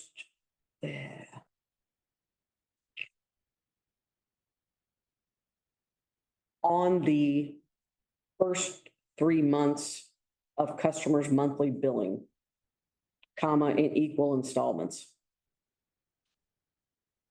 Brett, Works for me. I don't even know if we need the comma. Rick, do you need that again? Yep, please. So we're changing this last sentence versus the deposit will be charged. That's right. So, so how it should read is the deposit will be charged. I don't care if it's to the, If the person wants to pay the deposit at one time and they do that, and then Yes. say, will be charged and may be spread out over 3 months, So give them the option. give them the option of paying. That's the only thing that I'm stating is that IT, Kayenta wasn't sure you could have both options. So if they can't do it, it would be broken out over everyone's, but if they wanted to go ahead and pay it in advance, then the next month when the bill came out, it would automatically apply. They would be carrying a credit. They can't. They weren't sure. That was the thing that they weren't sure about, correct? So. They weren't sure if they could Not do either sure, one. still not the same as the system can't do it. I think there's from what I understood during our last conversation, we can currently do that manually. And You can or manually cannot? Can. Okay. We can manually spread it out. Yes. Okay, so we can manually spread it out right now, but it's set to default to a single payment. Yes. But if we set it so that it's set to default to spread out, Uh-huh. we lose the ability then to have it. To A take it one-time. at a one-time payment. So then I would think if you're saying it's one way now, we can manually spread it out, but it Yes. defaults to a single payment, then we should be able to manually spread it out. And then, I mean, we should be able to default and spread it out or manually go in and make it just one charge at that time. Just switch it. What's gonna be the preference of most of our customers though? When we're switching them into something that they don't want. Then, Well, but Bill, most of our customers, that's their complaint, is their first bill is too high. Because they get charged the deposit, the fee, and their Okay. usage on the first bill. So that's why I was saying, if that could be the default, and then if we manually, if customers said, no, I'd just rather it all be on my first bill and I'll just pay it at one time. would they, then we can would they go be to that. given those options up front so that they know what to select? Otherwise, if they don't, I come in, I wanna just pay the deposit and get it over with. But I'm not told that, and then all of a sudden I go home, We could I'm put seeing this it, stuff come up on my bills every. we could put it, we could add it to that then. I mean, the move-in, when somebody signs for service, it could be something that they mark. Would you like it one-time deposit or? As long as they're So we given can that put option. that, yes. Right, as long as they're given the option up front.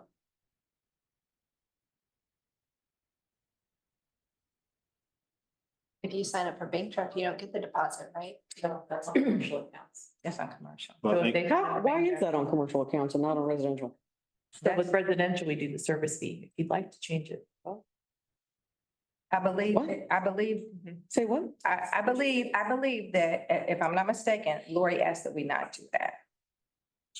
That if they sign, remember? I Yeah, think but that- then we decided the last one we were going. Oh, they were gonna take do it it. out. Oh, I'm sorry. Yes. There's a lot of time. So on commercial accounts, if they sign up for draft, we don't bill the deposit. On residential accounts, if they sign up for draft for a year, we don't bill them the service fee, Right. but they can still assess a deposit.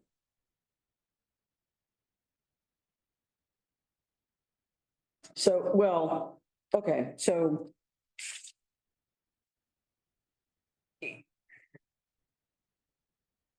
Okay. We'll take that one next. Let's get this. Okay, the deposit will be charged on the first 3 months of customers' monthly billing in equal installments, comma. Sorry, I know I'm going really fast. The deposit will be charged. To the first 3 months of customers' monthly billing. I would actually say monthly bills or whatever.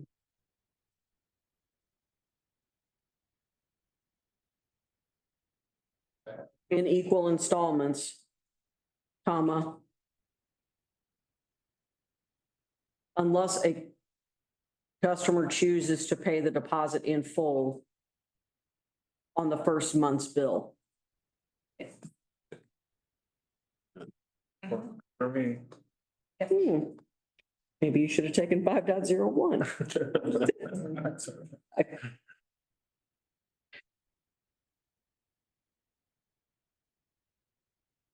Are we good with that one?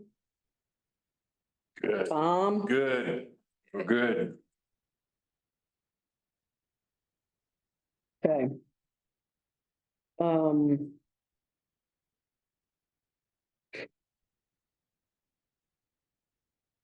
Okay.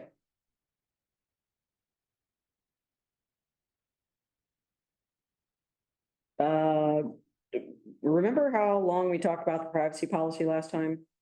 We put some new language, I think, up above regarding it.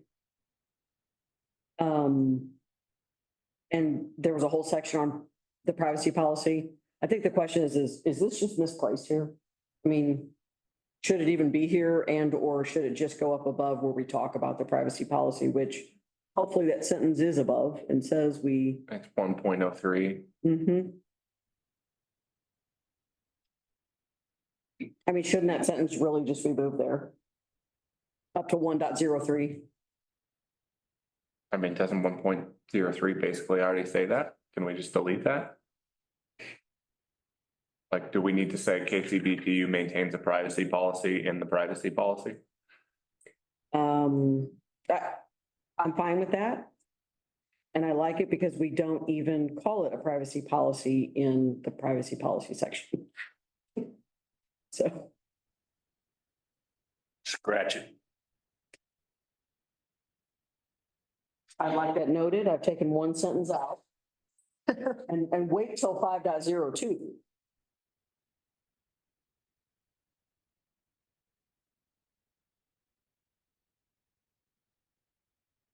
Okay, so if you look at 5.02, there are three subsection of residential service applicants, right? You've got homeowners, you've got renters, and the equivalent of contractors, right? And so there's an individual section under each of these. And other than a little bit of verbiage here and there, and the documentation that's required for each subsection or subset of folks, the language is the same. And we've said it 3 times. So my recommendation for this is we actually, start out the section by saying, residential service applicants include homeowners, renters. And we talked last time about defining, all the others as contractors, capital C. And so I think we say that, right? So then we know what we've got down here. And then we put all of the items that are the same across the board under all of this. And maybe have a couple of sentences saying, residential homeowners, you need to provide this. Renters, you provide this. Contractors, you have to provide this documentation and the associated language there. Anybody have an issue with that? Says the same thing and just. Yeah, I'm fine. That's I interesting. mean, the same deposit, you don't, No, what? I don't have an issue. Oh, you said. I mean, those are lots of pages I just took out of it. You asked me, do I have issue? Do you have a draft or are we convicting? I mean, I think if we note that.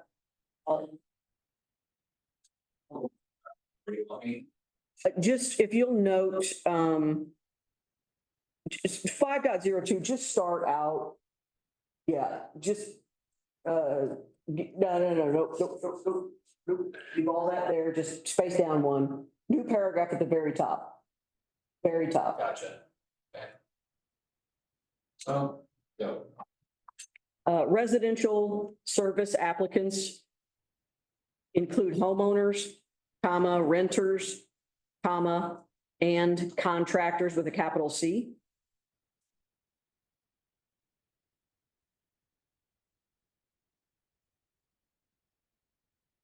R-E-N-T.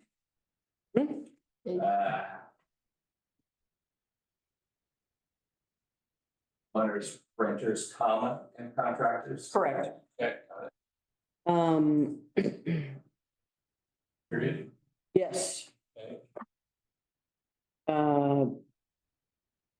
And the next sentence, not married to this one, but when applying for service at a residential location, comma, the customer is deemed to have signed up for all KCBPU services provided to that location, period.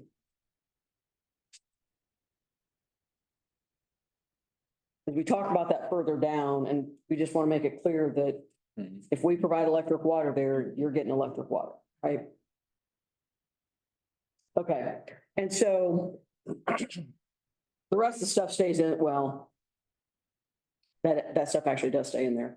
But so down at the next bold part, where it says residential service applicants dash homeowners. That's it right there. Put a note next to that one. And actually, but highlight the whole thing all the way down through the contractors or, yeah, the contractor other provision. Other contractor provision. So all the way up to 5.03.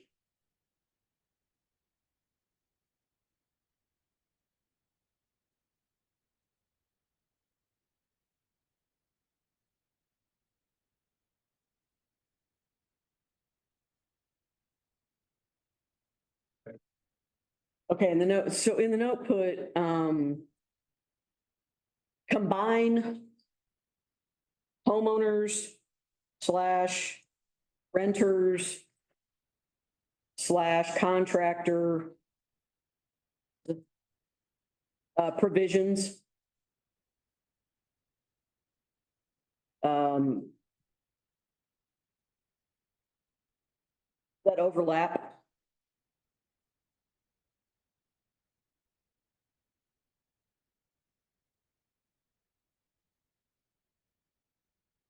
That's enough for me to know what it is I'm supposed to do there. But that's what I would do.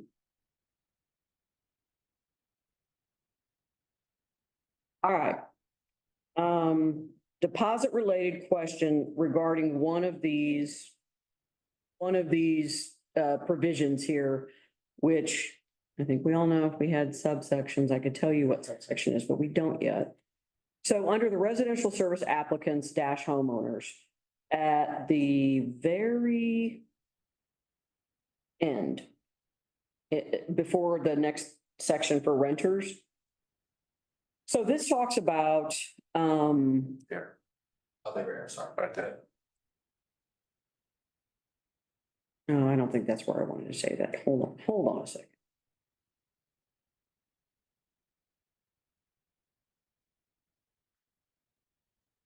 Oh, here we go. It's up 2 bullet points from there. So the sentence that reads, that's it. Okay, no, not that one. Sorry. Still not that one.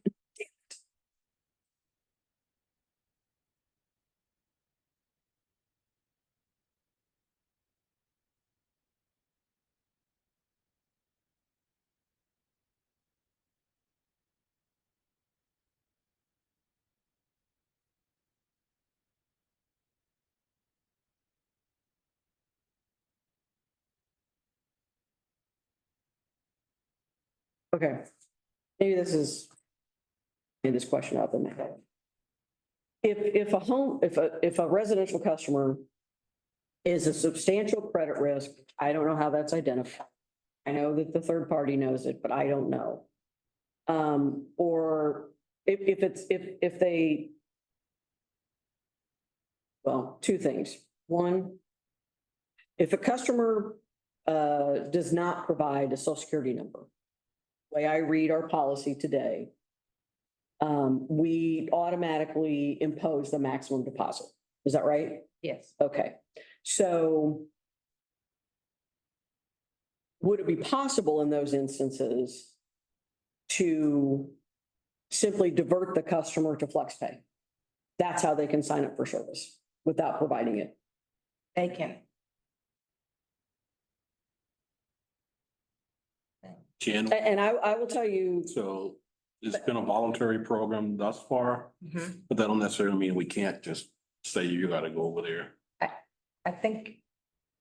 I thought it had to There's say no policies that voluntary. prevent us from doing that. well, and I don't think Okay. anything legally would prevent us from doing that. Because, so this is the difference between, I'll call it a hard credit check versus a soft credit check, right? I mean, we can do I know we can perform a soft credit check, even if the customer doesn't provide a social security number.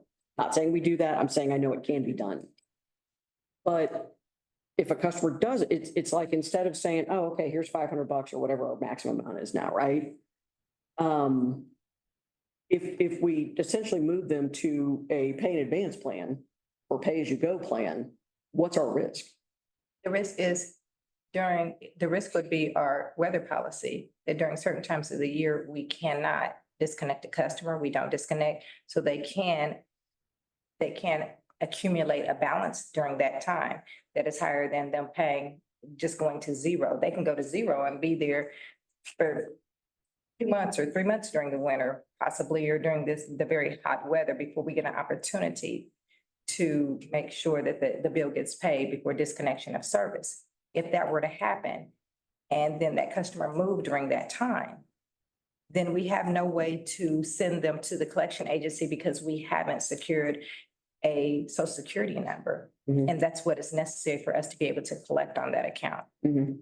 So that's the risk that we run, Mhm. is not being able to move forward with collections if we don't have that number. Mhm. And they don't have any, and we're not holding a deposit. Like, I think this risk is Apply. really low is what I think. We don't have Yeah, the ability I to would say that apply that same, back to. that same risk is there for people on payment arrangements that builds up all these payment arrangements amount. That's And right. that risk goes away too, because I just asked the other day, how do we, and I ran a report, how many people do we have on this utility, those utility $1,500 or more? Right. Okay, I can go down to 1,000, I go down, and that number just grows, okay? So the only So thing. that is a bigger risk as well.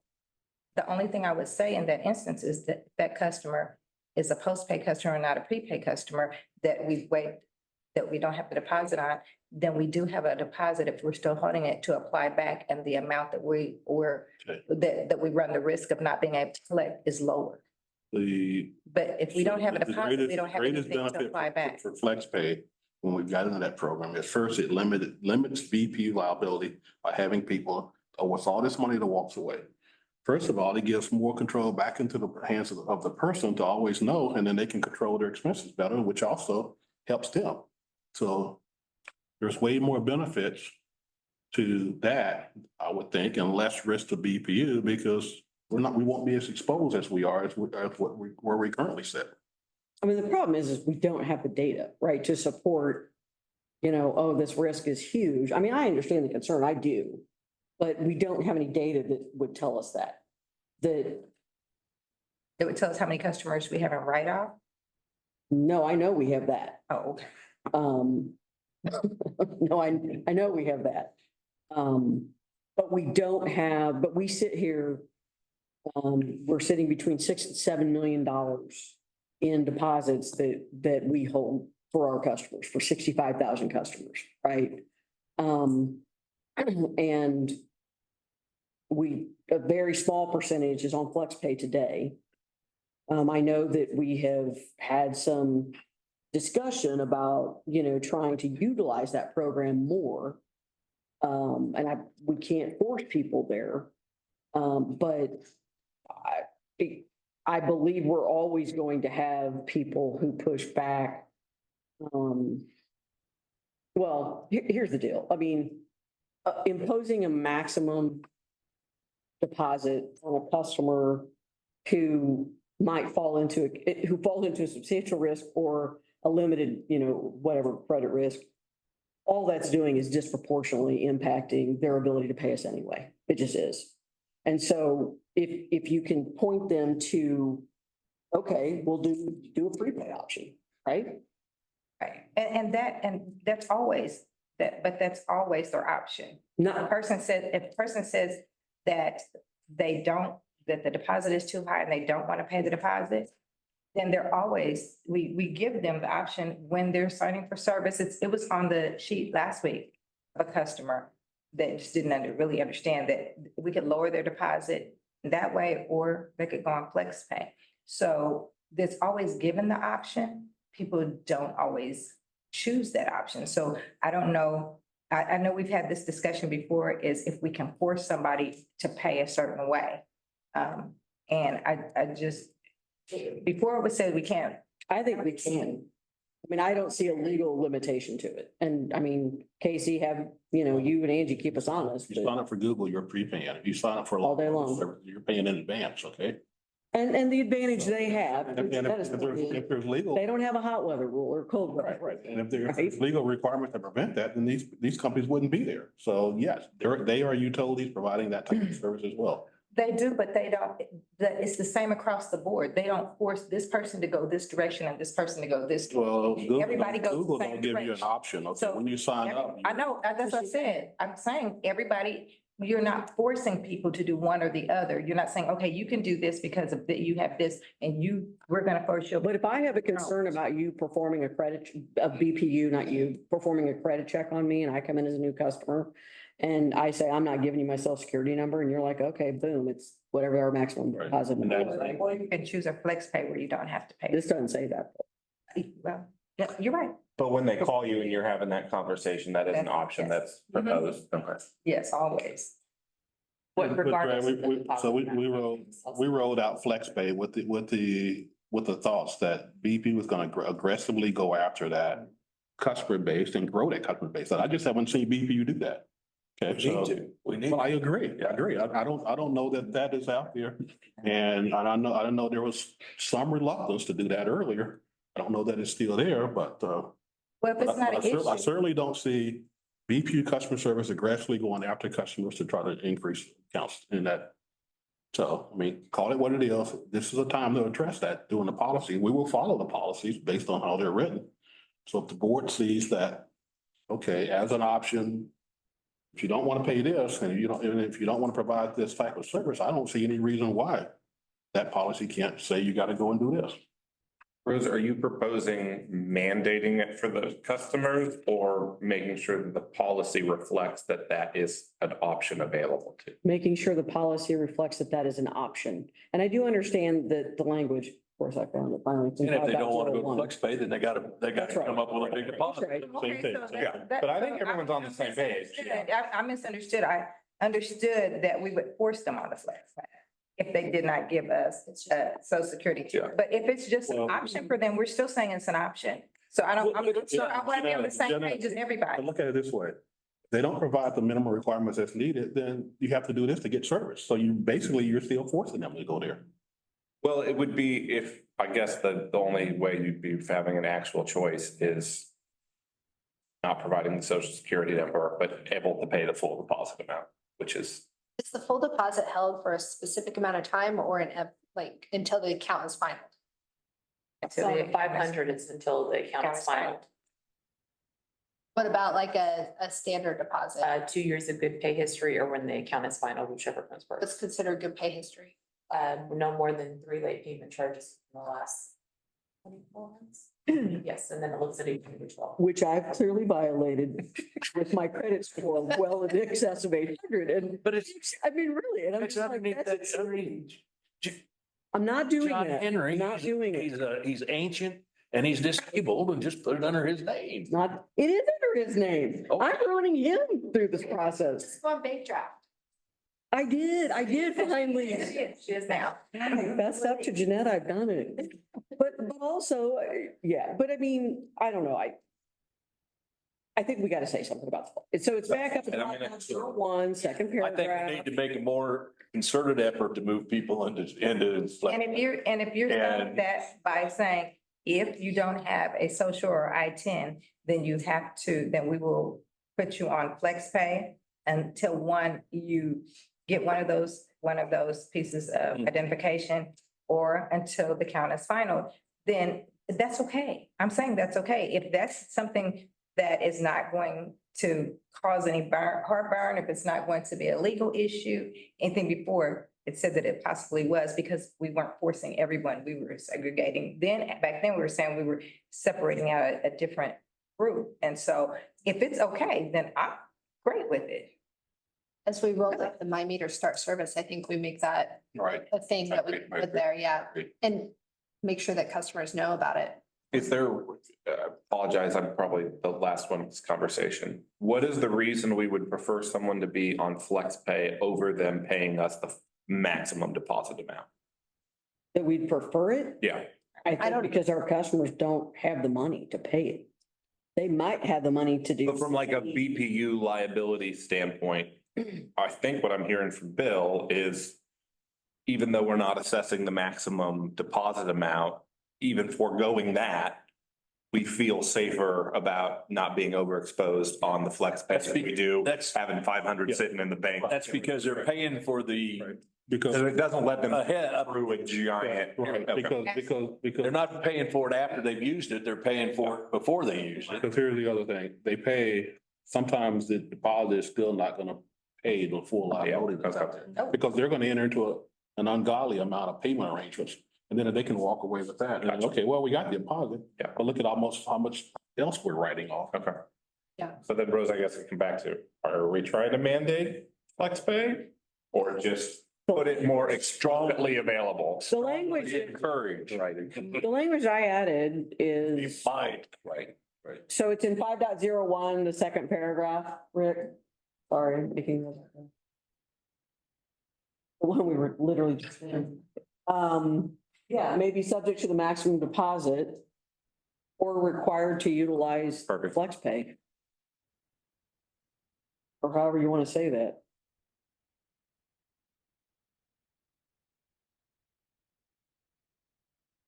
So it could be either or. Yeah. Which is functionally what happens. It's just, okay. Yeah. Maybe you should use the word use instead of utilize, I'm sorry. Took out my notwithstanding foregoing. And I don't know, maybe you don't want to put required in, maybe you just want to be. This flex- encouraged. Right, or given the option, you, I think it's one word with the capital. alternative is you just won't have service. Thank you. You just won't get, I mean, that's the alternative. So nobody's required to do anything. They could just, Well, but you. We are actually required in our. no, I'm just saying, yeah, but if they don't wanna, Then they got the option of coming up with all the deposit. yeah. Right, so. Is flex pay defined prior to this? There's a whole section on it. There's a flex pay section. If you don't require, it, now you're back, You could. the customers arguing on the phone over things. Setting up their service, right? Yeah. Yeah. Service. So would it be more accurate to put required before? Both off, like Maybe required to pay the maximum deposit or utilize or use flex pay. Right. That way. Well, and then is it a may or is it a shall? Well, yeah, then, so maybe the shall be, will be required to do this or that. There's not a third option out there. I don't think.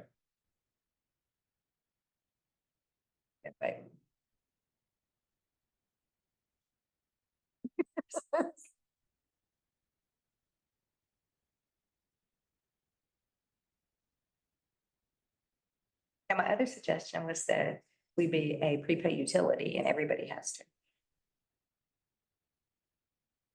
Yeah, flex pay.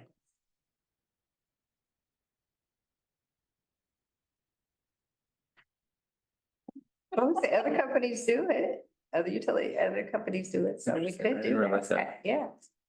So, Yeah, we'll have a lot of customers from Arizona. That's something they're used to. They'll have a credit card machine at the meter.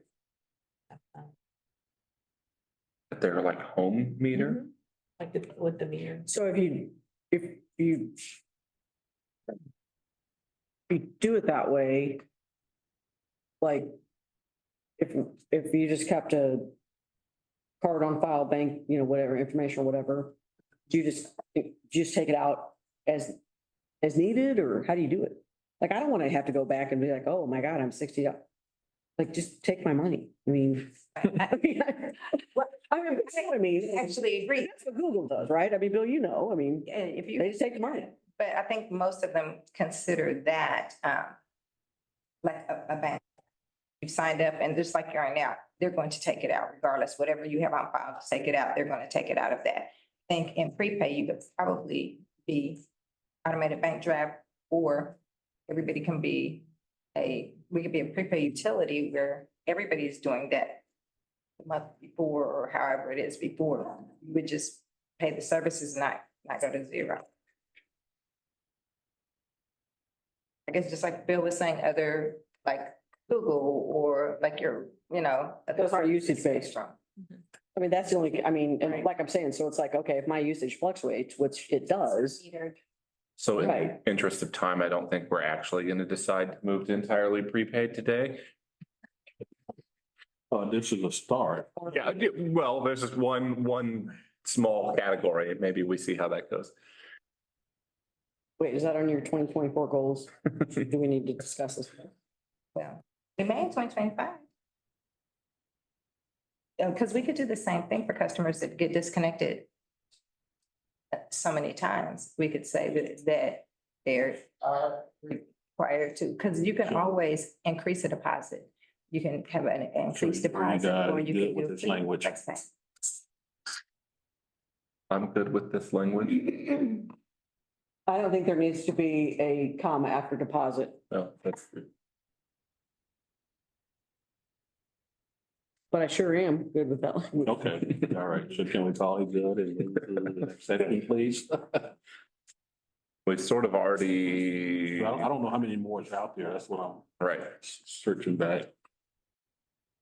Rose, were there other things for 5.02 No, I mean, that. that consolidate? I don't think there was any else. Oh, anytime that I'm sorry, I'm down in 5.02 now into the bullets. Not really picking it right there. Anytime we talk about, credit risk. I think I want to make that clear that's determined by a third party. It's not determined by BPU. We contract with somebody who tells us X, Y, or Z. And so I think and I'll fix that and I have it in my notes, so don't even worry. I mean, you might make a note of it, but I actually already have, so. So one thing that we talked about, but we can't seem to get around to it is there is a service out there where people can go look at their credit risk outside of BPU. Then they will determine what their deposit level is based on their credit risk. So that removes the argument from BPU is that it's that third party. What is it called? Excel, not Acceleron. I'm so Credit risk service that's out there, that's available. experienced. Experience. Too many E's. There's a So, cost, is there, Yes, yes, there is a cost. but there's a cost to the service we use now. Right. So So, Rick is actually looking back into that experience.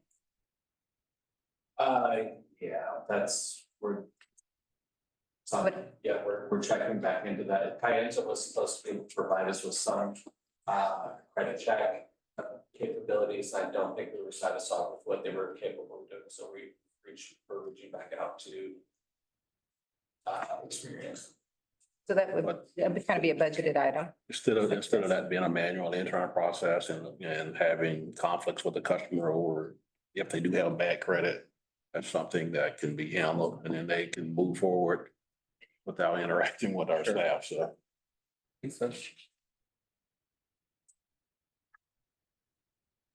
It's definitely worth looking into No, no, because I'm not, but it's definitely worth looking into because they require less. We wouldn't have to ask our customers for a lot of different things now.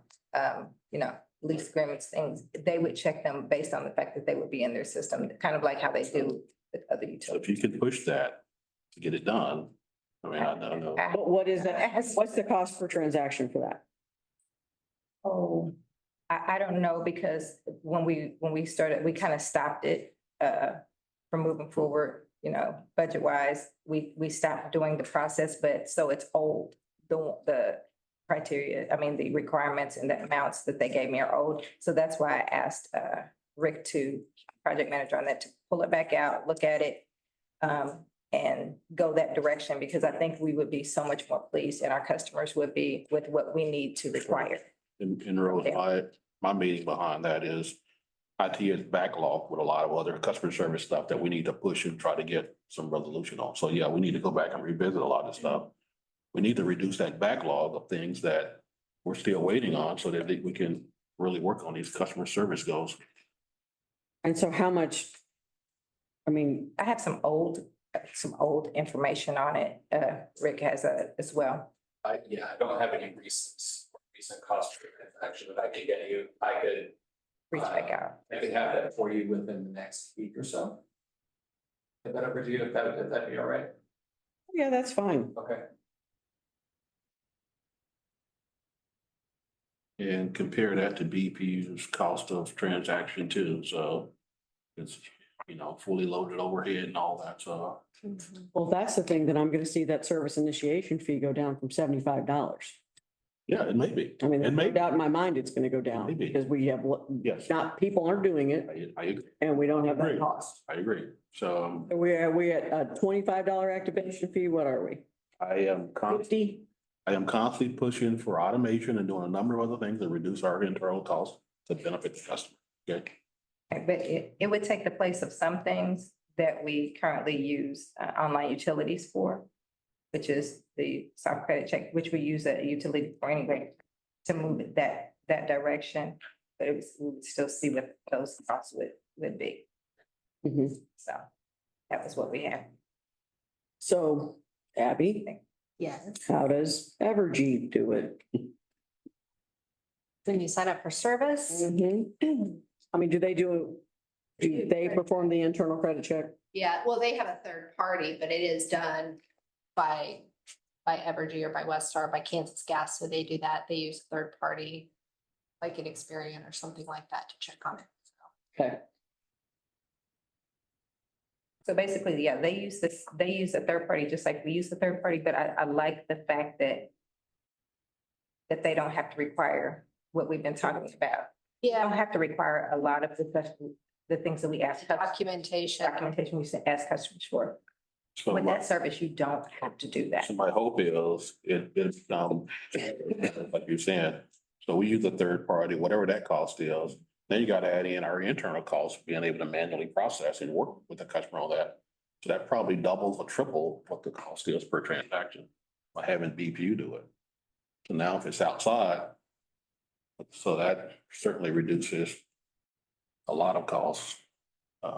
And I don't know how many of these take place, but it certainly will at least cut those transaction costs down significantly.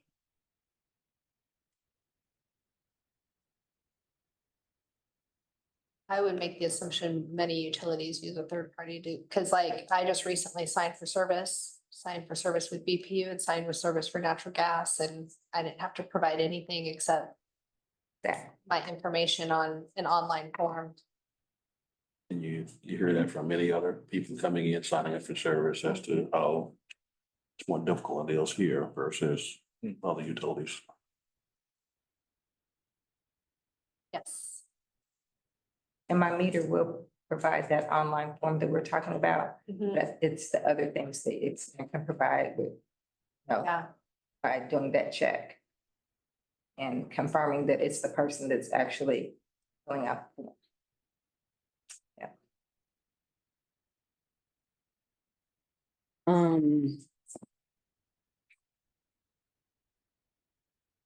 okay. All right, I'm, very last paragraph before 5.04.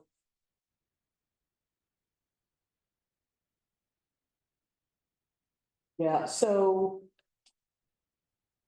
the applicable taxes and fees there, I presume that that is relative to the disconnect or the charges that were due that resulted in disconnection versus the deposit. I have to believe that. And so I think that just needs to be wordsmithed a little bit. But I just want to make sure that's accurate. I'm sorry, where are we at? In the last paragraph before 5.04.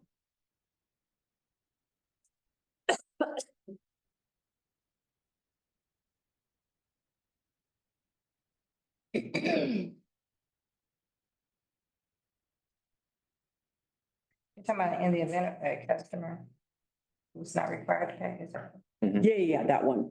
Just at the very end, it says the deposit plus any applicable taxes and fees. I assume that the taxes and fees don't apply to the deposit. I assume they apply to the charges that were not paid that resulted in disconnection.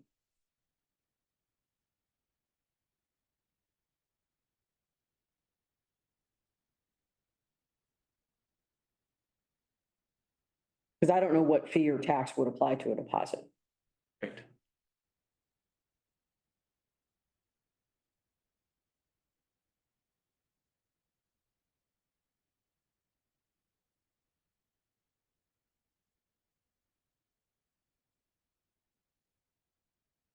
You could just, yeah, you could just take that out and put a deposit, fee post.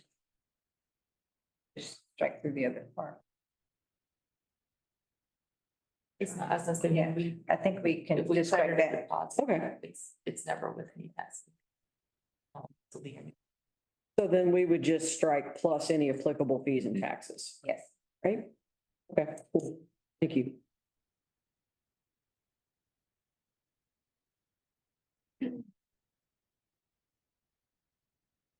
I think you need to leave deposit in there. Deposit may be imposed. Yeah.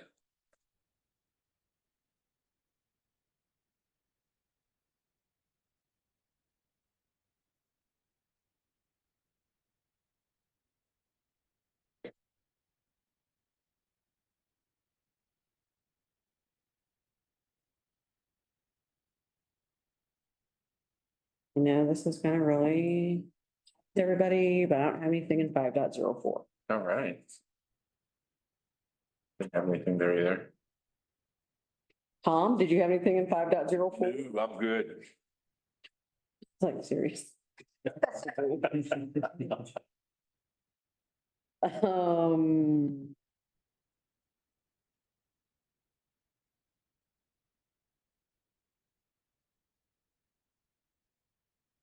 So I had some nits there and I. Credits of deposit, oh, you guys can't see my. All right, my red lines aren't on that one. So first paragraph there at the end. My suggestion is to. Add reasonable before discretion. When we're talking about deposits being transferred from one service address to another. Why are you looking at me? As opposed to the unreasonable discretion. Or I guess arbitrary. I think arbitrary would be the, Yeah, all right. I don't have an issue with that. any issue with that? Just a word.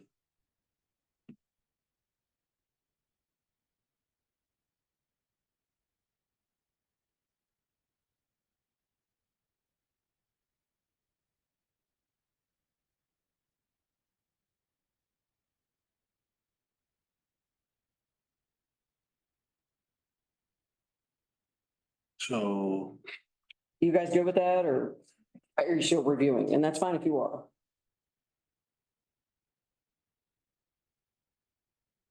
So.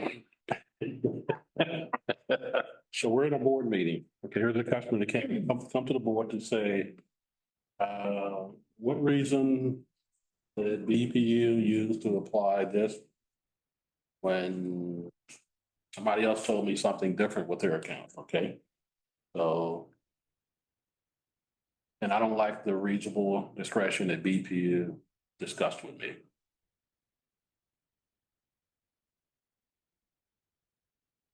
So, So what is the definition of okay, and so I hear you. Yeah. Do we want to put what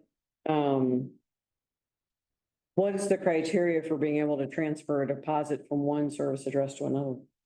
We can't right now. That's the one thing that we The were system told, the limitations. system limitations, we can't do that right now. We want to be able to do that, but right now, we're not able to. And why is this even in here?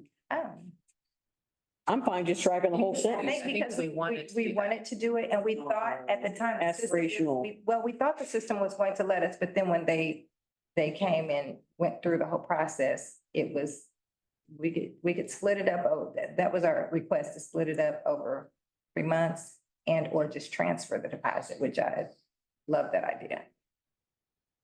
Wishful thinking? No, I tried. But if we are able to do that, then maybe we can go back and do that at some point. Transfer. the deposit. Can't that be added later once we get to? Yes, that's what I said. If we can do it, Okay, that, just oh, I'm strike it sorry, for Bill, now. that's what I said. If we can do it Strike it. later, we can maybe add that in. You know, and I certainly know about, okay, if there's a deposit, if there's a balance, if you pay the paying customer, it'll someday be refunded. But, you know, some of this stuff is coming around where I really didn't remember either, and And I'm glad we're having the conversation, because to me, it's not set, you know, if you're setting expectations in customers' mind and we can't live up and deliver on that, right, we're setting ourselves up for failure. Strike it.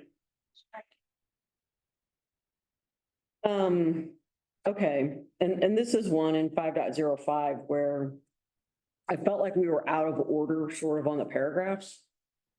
And so, so under what circumstances would a customer's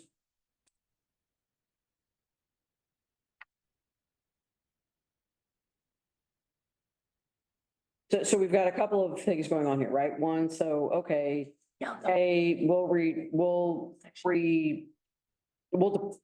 credit the deposit to a customer's account with interest. Under what circumstances that happen? Section. Under what circumstances does that happen? Mhm. When they meet the criteria, when they have not incurred more. Sorry, are we deleting the entire policy? No, well, Just the third sentence of the first, the last sentence of the first paragraph. Deposits may be transferred. There you go. There we go. There we go. We're confused. Sorry. Got distracted there. Isn't it just always? It could be when they final service, it doesn't have to be the 2 years after your pay history. So, Oh, yeah, okay. yeah. So good pay history for 24 months, consecutive months, right? Because it won't be good if you have that late payment, right? Yes.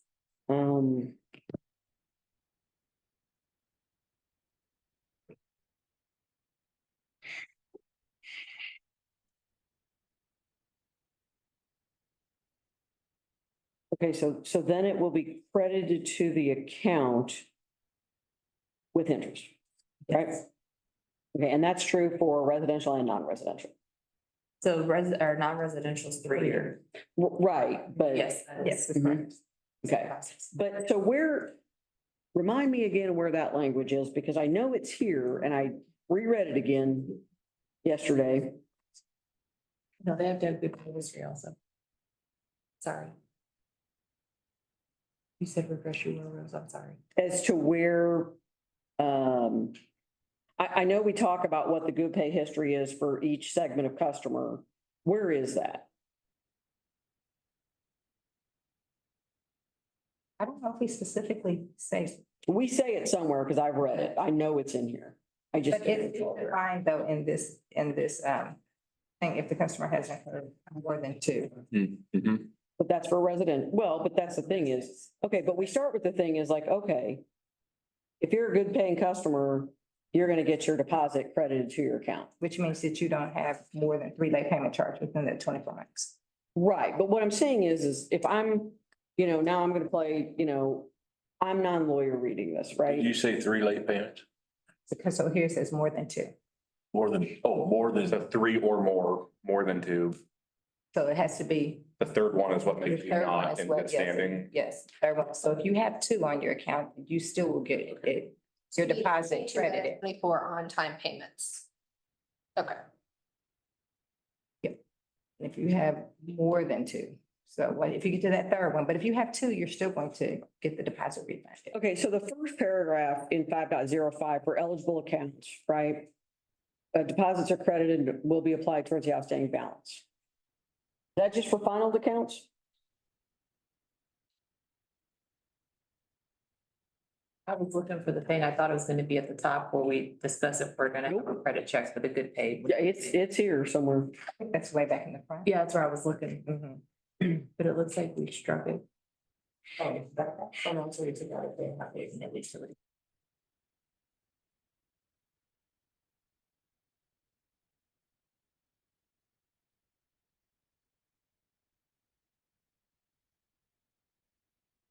I'm sorry. What was the question you're asking us again? The question is, what scenario does paragraph 1 apply to?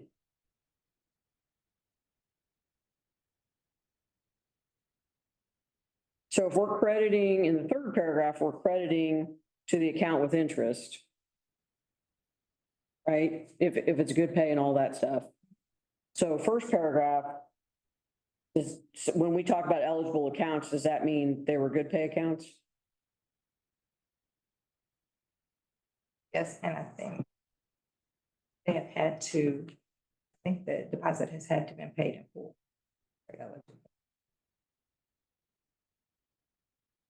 If the account's still active, yeah, yes.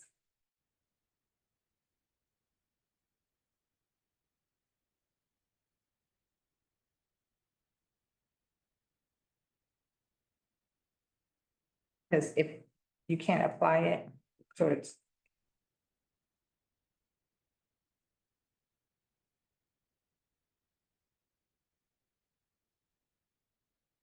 Everything eligible. But they're not receiving a deposit back. You're only receiving a deposit if you filed your account. Right? That's the only time you get it refunded, like actual, Like a like a check just written. Maybe, depending on if the balance on your account is higher than the amount that we credit back, then you don't get a refund. I mean, it's credited back to your account.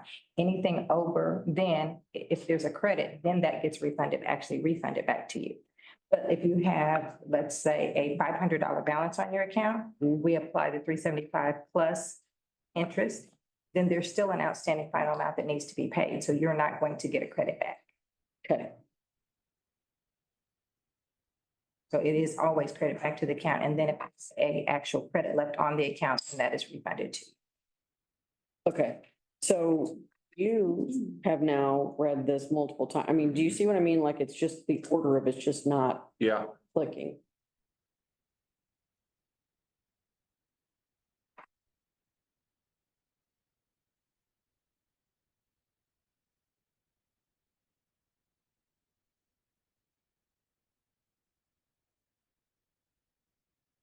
Because in my mind, you'd want to specify, these are the terms under which your deposit is coming back to you. And then these are the possible pathways it might come back to you. So if you haven't met those first terms, it's just the deposit's being held until you do, right? So if you're not in good standing after 2 years, I'm assuming once you hit that 24, good payment for 24 months, then it triggers this further down the road. I think we talked about that before because I have the arrow saying you wanted to move this one above here and you wanted to move this one below there. Does it switch the first and the third? Mhm. I think that was what your first mind was, is to switch those. Right, And it has your name on it, Rose.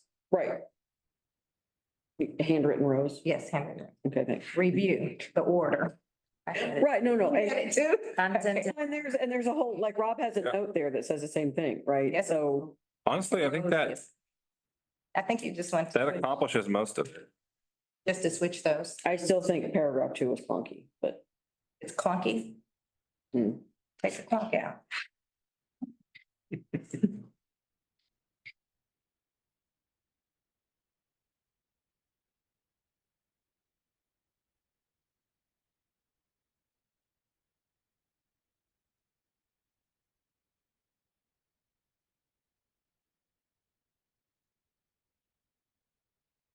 was too long. I think sometimes in trying to explain the whole process, that if a customer is in that 24 months isn't eligible, they don't have to wait another 24 months. We then base it off the next 12 months. And I think that's what we tried to put in there. So the Mhm. customers wouldn't think there was an additional 24 months.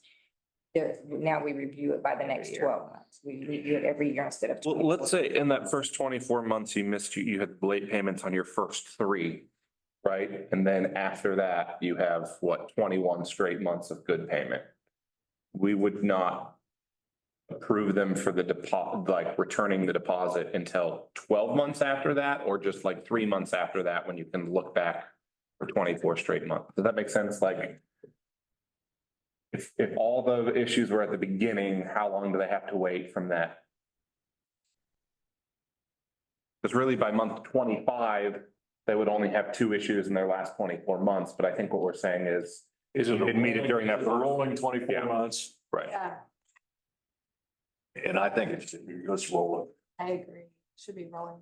And I think it should be rephrased instead of no more or incurred more than two, say 22 out of 24 on payments. That's how they the terms and conditions.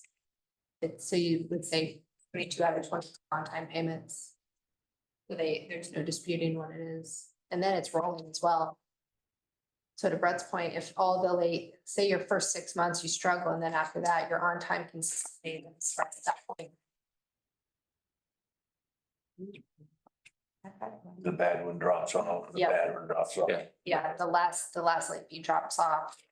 Cause I'm thinking of a scenario, someone moves, they don't have a job here yet. Those first months might be their most difficult time to pay. They get a job after 2 or 3 months and now they're good to go making those payments. Well, I know just recently from moving sometimes. Being your title and getting. Yeah, well, that's true too, yes. Does that disrupt things though, if we wrote it as a rolling 24 months? I believe it is rolling, Uh-huh. So we could just describe it as that? because, well, I know we won't look at it though either until it's been paid off.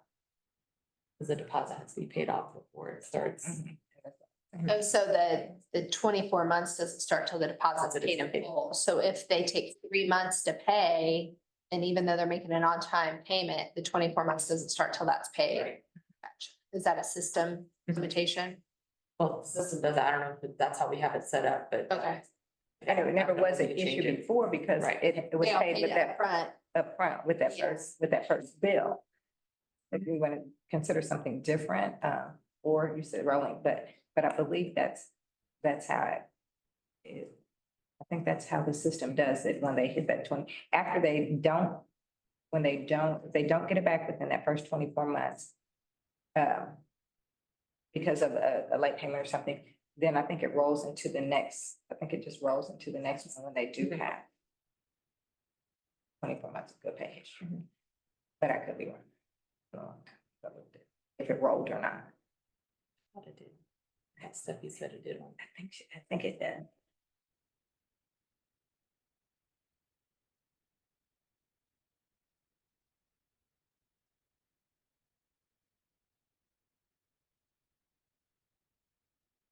All right. Yeah, Rick, I'm gonna rework that. I just took some notes and took the 22 out of 24 and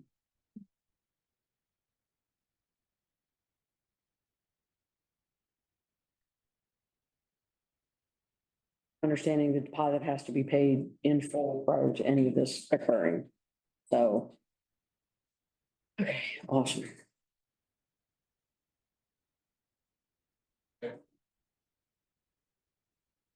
Okay. Fraud. Oh, and the last two paragraphs there, by the way, just a residential, I just combined those because they say the exact same thing. And just add non-residential to the first paragraph. You can put the 3 years because non-residential is 3 years, residential is 2.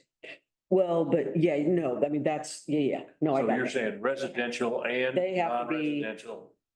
Well, they have to be 33 out of 36 because it's 3, right? It's the same for both. I'm pretty sure it's the same for both. If they have Two late two, payment. if they have 2, they're fine. If they get to 3, But there's extended 3. But yeah, Oh, theirs is over. there's an over 3 years instead of over 2 years. So they have to have 34 out of 36 on-time payments? Okay.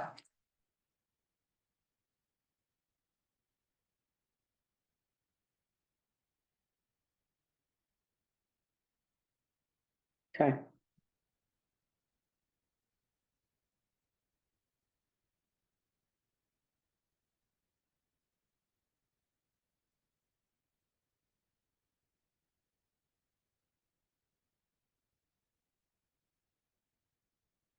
Rick, did you note about changing that to the minus 22 out of 24?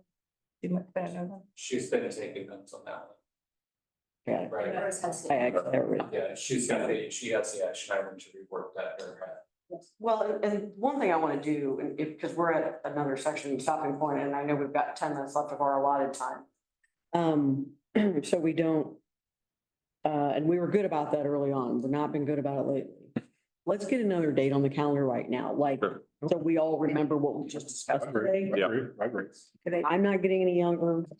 Um, So with that, sir, uh, we have some other things we want to take up at this policy. yeah, but how many more sessions do you think we'll need on this, just so? We're gonna No, take up other things, but we have the room to take those other things up, so. well, so here's the thing.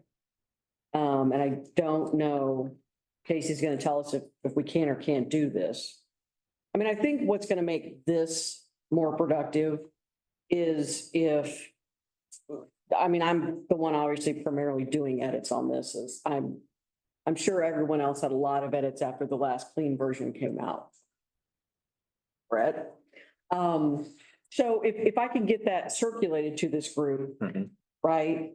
And folks have reviewed it prior to coming in, then, you know, you guys have your comments, notes, no, this doesn't make sense. Yeah. Staff, we can't live with this because I'm we can't do this. good with that. You know what I mean? Sure. And so, and I, as I look at this, there's not that much more to go in this document. I mean, that I know, and it gets leaner the further we go. Right, I was going to say, we don't have. So one more meeting and then we're done, Well, if we follow. if I could turn this around to you guys quickly, I mean, so I'd say, you know, maybe. Today's July 23rd. Would you talk about a date and then see if that's a reasonable approach? Because also, I'm gonna work better if we have a date. I'm just telling you. Sure. So, because I'm gonna be forced to do it okay, and give you guys enough time to do it, right? Or to look at it and review it.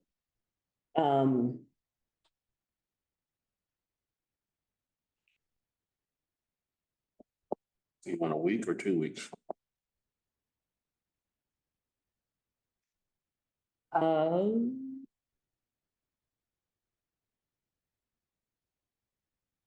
How does next Wednesday look for everyone? I'm just randomly throwing that day out. I don't know what, Seems wide open. yeah, I don't know what days work better for people, so. New Wednesday. I'm available. I have a meeting I have to be at 4, so I'm available, flexible till 3:30 that day. Morning is also open. I don't want to push you You want to that tight because I didn't realize how tight 1 o'clock was going to be for me today. start earlier in the day? Maybe. Yeah. Morning's open. I better look at my day job calendar. Hold on. You could also wrap it around lunch too, so. Yeah. Well, now someone's talking. Now someone's thinking about it. Put a meal around it. Yeah, I mean, do mid-morning to 11 to, or 10 to 2 or whatever.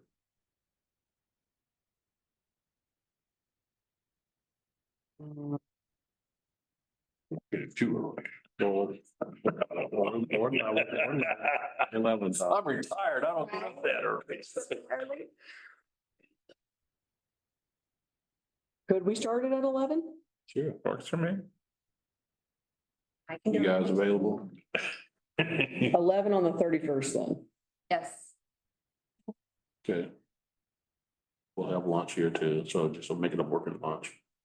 I'll do everything in my power to have a revised document back to everyone by Monday. Thank you. Yeah, I think if the reworked paragraphs we're not looking at for the first time that day, if we're pretty much good to go on those when we sit down, then we can make it through the rest in the Right. block. So are you tracking what Rick is putting in or? I want that, Right, I mean, send it out to the whole group, obviously, Yeah, okay. but I definitely. okay. So I don't think that violates anything. I don't know. But yeah, no, since everybody, We don't have more than, yeah, Or do you want to send it to Angie and then Angie sends it out rather than you sending it? I'll send it to Angie. That's, okay. Let's, I mean, that, it's clean, super clean. Send it to Angie and then, yeah, she's can I send she's it to always Angie gets and them excited. if it's not board members? right. Angie and them, but not the board members. Yeah. Sure. Okay, so I guess I'm gonna ask, here's the full board, here's the circulated conversation. Angie and ask. Here's a subset that's a committee. So but I'm okay. Well, I think it's all a bunch of BS, but Angie gets, she gets nervous and. Okay, all right, I'm back. I'm not sure how it applies, because in the legislature, if you had a quorum of a committee, it was also A serial meet, yeah, it's. issue, but I mean, Well, but wouldn't this? But I don't know if our committees meet that same Yeah, standard. I'm just asking. Document and or discussing the document, that's one thing. right. This is just, here it is. Just dispersing it so everybody has looked at it prior to the meeting, but you're not discussing it. I mean, that's what I thought you were gonna do, but, That is what I intended. right, so I mean, Angie, if you sent, I guess if you send it to Angie, you can do that and it will be, We gotta make sure Angie turns it around in a quick amount of time too, so. yeah. How about I do this? Mm-hmm. I sent it to those in this, copy Angie. Uh-huh. I'll talk to Angie. And then no discussion, I'll talk to her beforehand. I Right. understand. no discussion until the meeting. Can I reply? Okay, Can I right. reply? I'm just kidding. But everybody can bring their discussion back to the next meeting and be. I'm gonna expect you to have Right, so everybody knows. a Surface Pro or something up in front of you. Do you want me to print out a copy of what I send you? Jerry. Um, No, go ahead. I'll let you finish. email it to me and copy Angie. Okay, will do. Thank you. So we'll send the meeting invite out. The next thing after, if we are able to wrap it up on the 31st, still needs to go to the full board. That's right. Conversation, right? And that's what I'm trying to get through all the upcoming meetings, so. Committee always goes back to the board in the work session, then how do we condense these changes at that point? Well, I think we have to give the full document to the, and honestly, if it were me, and I were a board member who was not on this committee, I want to know what changes we made. Right. So if we just give them a clean copy, that ain't gonna do them any good. No. I mean, give them that, A red line and a clean. but the red line now, after all these meetings, is gonna be a whole. If you take the comments out, it's not as bad. Nothing But if you take the comments out, it's not as bad. I mean, truly, that's the case. I mean, It's really not. Let's just put it in Because we have one. consent calendar, just be done with it. I mean, what do you guys? So why don't we do both? Here's the red line section, here's the clean section of where it is today, but you can see all the track changes in all the red line. That's The comments removed. And then, I mean, and I think, they're gonna need obviously some time to review Right. before any work session we would I have. agree. But I would ask for an extended work session where this is the only topic Yes. in it at that time. I agree. So, okay, Okay, so, and that can be probably the second meeting in August, or I gotta see what's on the account, or September, if you wanna push it out that far. I mean, I don't want to, but I mean, I'm willing, We'll talk. I would never ask that perhaps we could have even a special work session that's special session of the board to discuss just this thing outside of the already other sessions we have. Because I know we can't get everyone to commit to that, so. Sorry, the meeting on the 31st is 11 to what? Problem is, we're running out of time. There is. Because when he said completed on that day, you know, we have the definitions and everything to go through that you're. But we went through them. Yeah, that's what I'm saying is the red lines that are on this version, and again, I know it's been 2 months, so it's hard. But the red lines that are on there reflect the discussion because Rob was doing them in real time. And when I say that, I mean, Rob's language was red and the language I had on it was blue. So he added like when it says here, add to definition page, he already added those all in. Potentially. I mean, I think there were a couple we discussed along the way last time, but there weren't many. But we discussed, we know we need to rework. I mean, look, some of the stuff, the cleanup stuff has got to start happening now, but I understand we've got to document that. Right. And that's why I was earlier, was like, let's not put all this stuff in notes, because now you gotta turn around and have a whole nother meeting to get through all the notes and pull it back into the body of. That's right.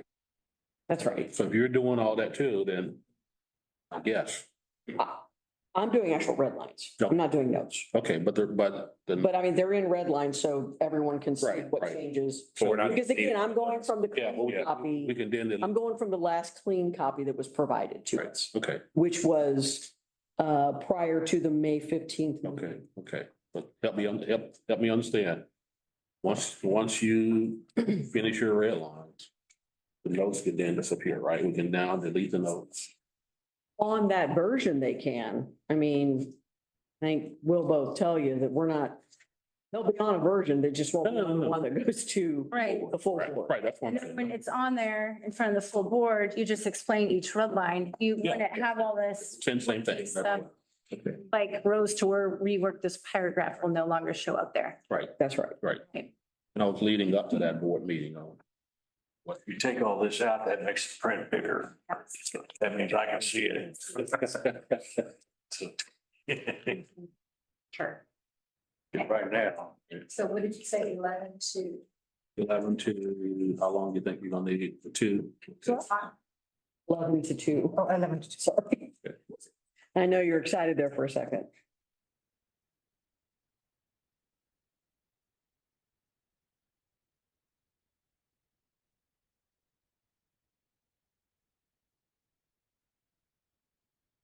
And on your document, Rick,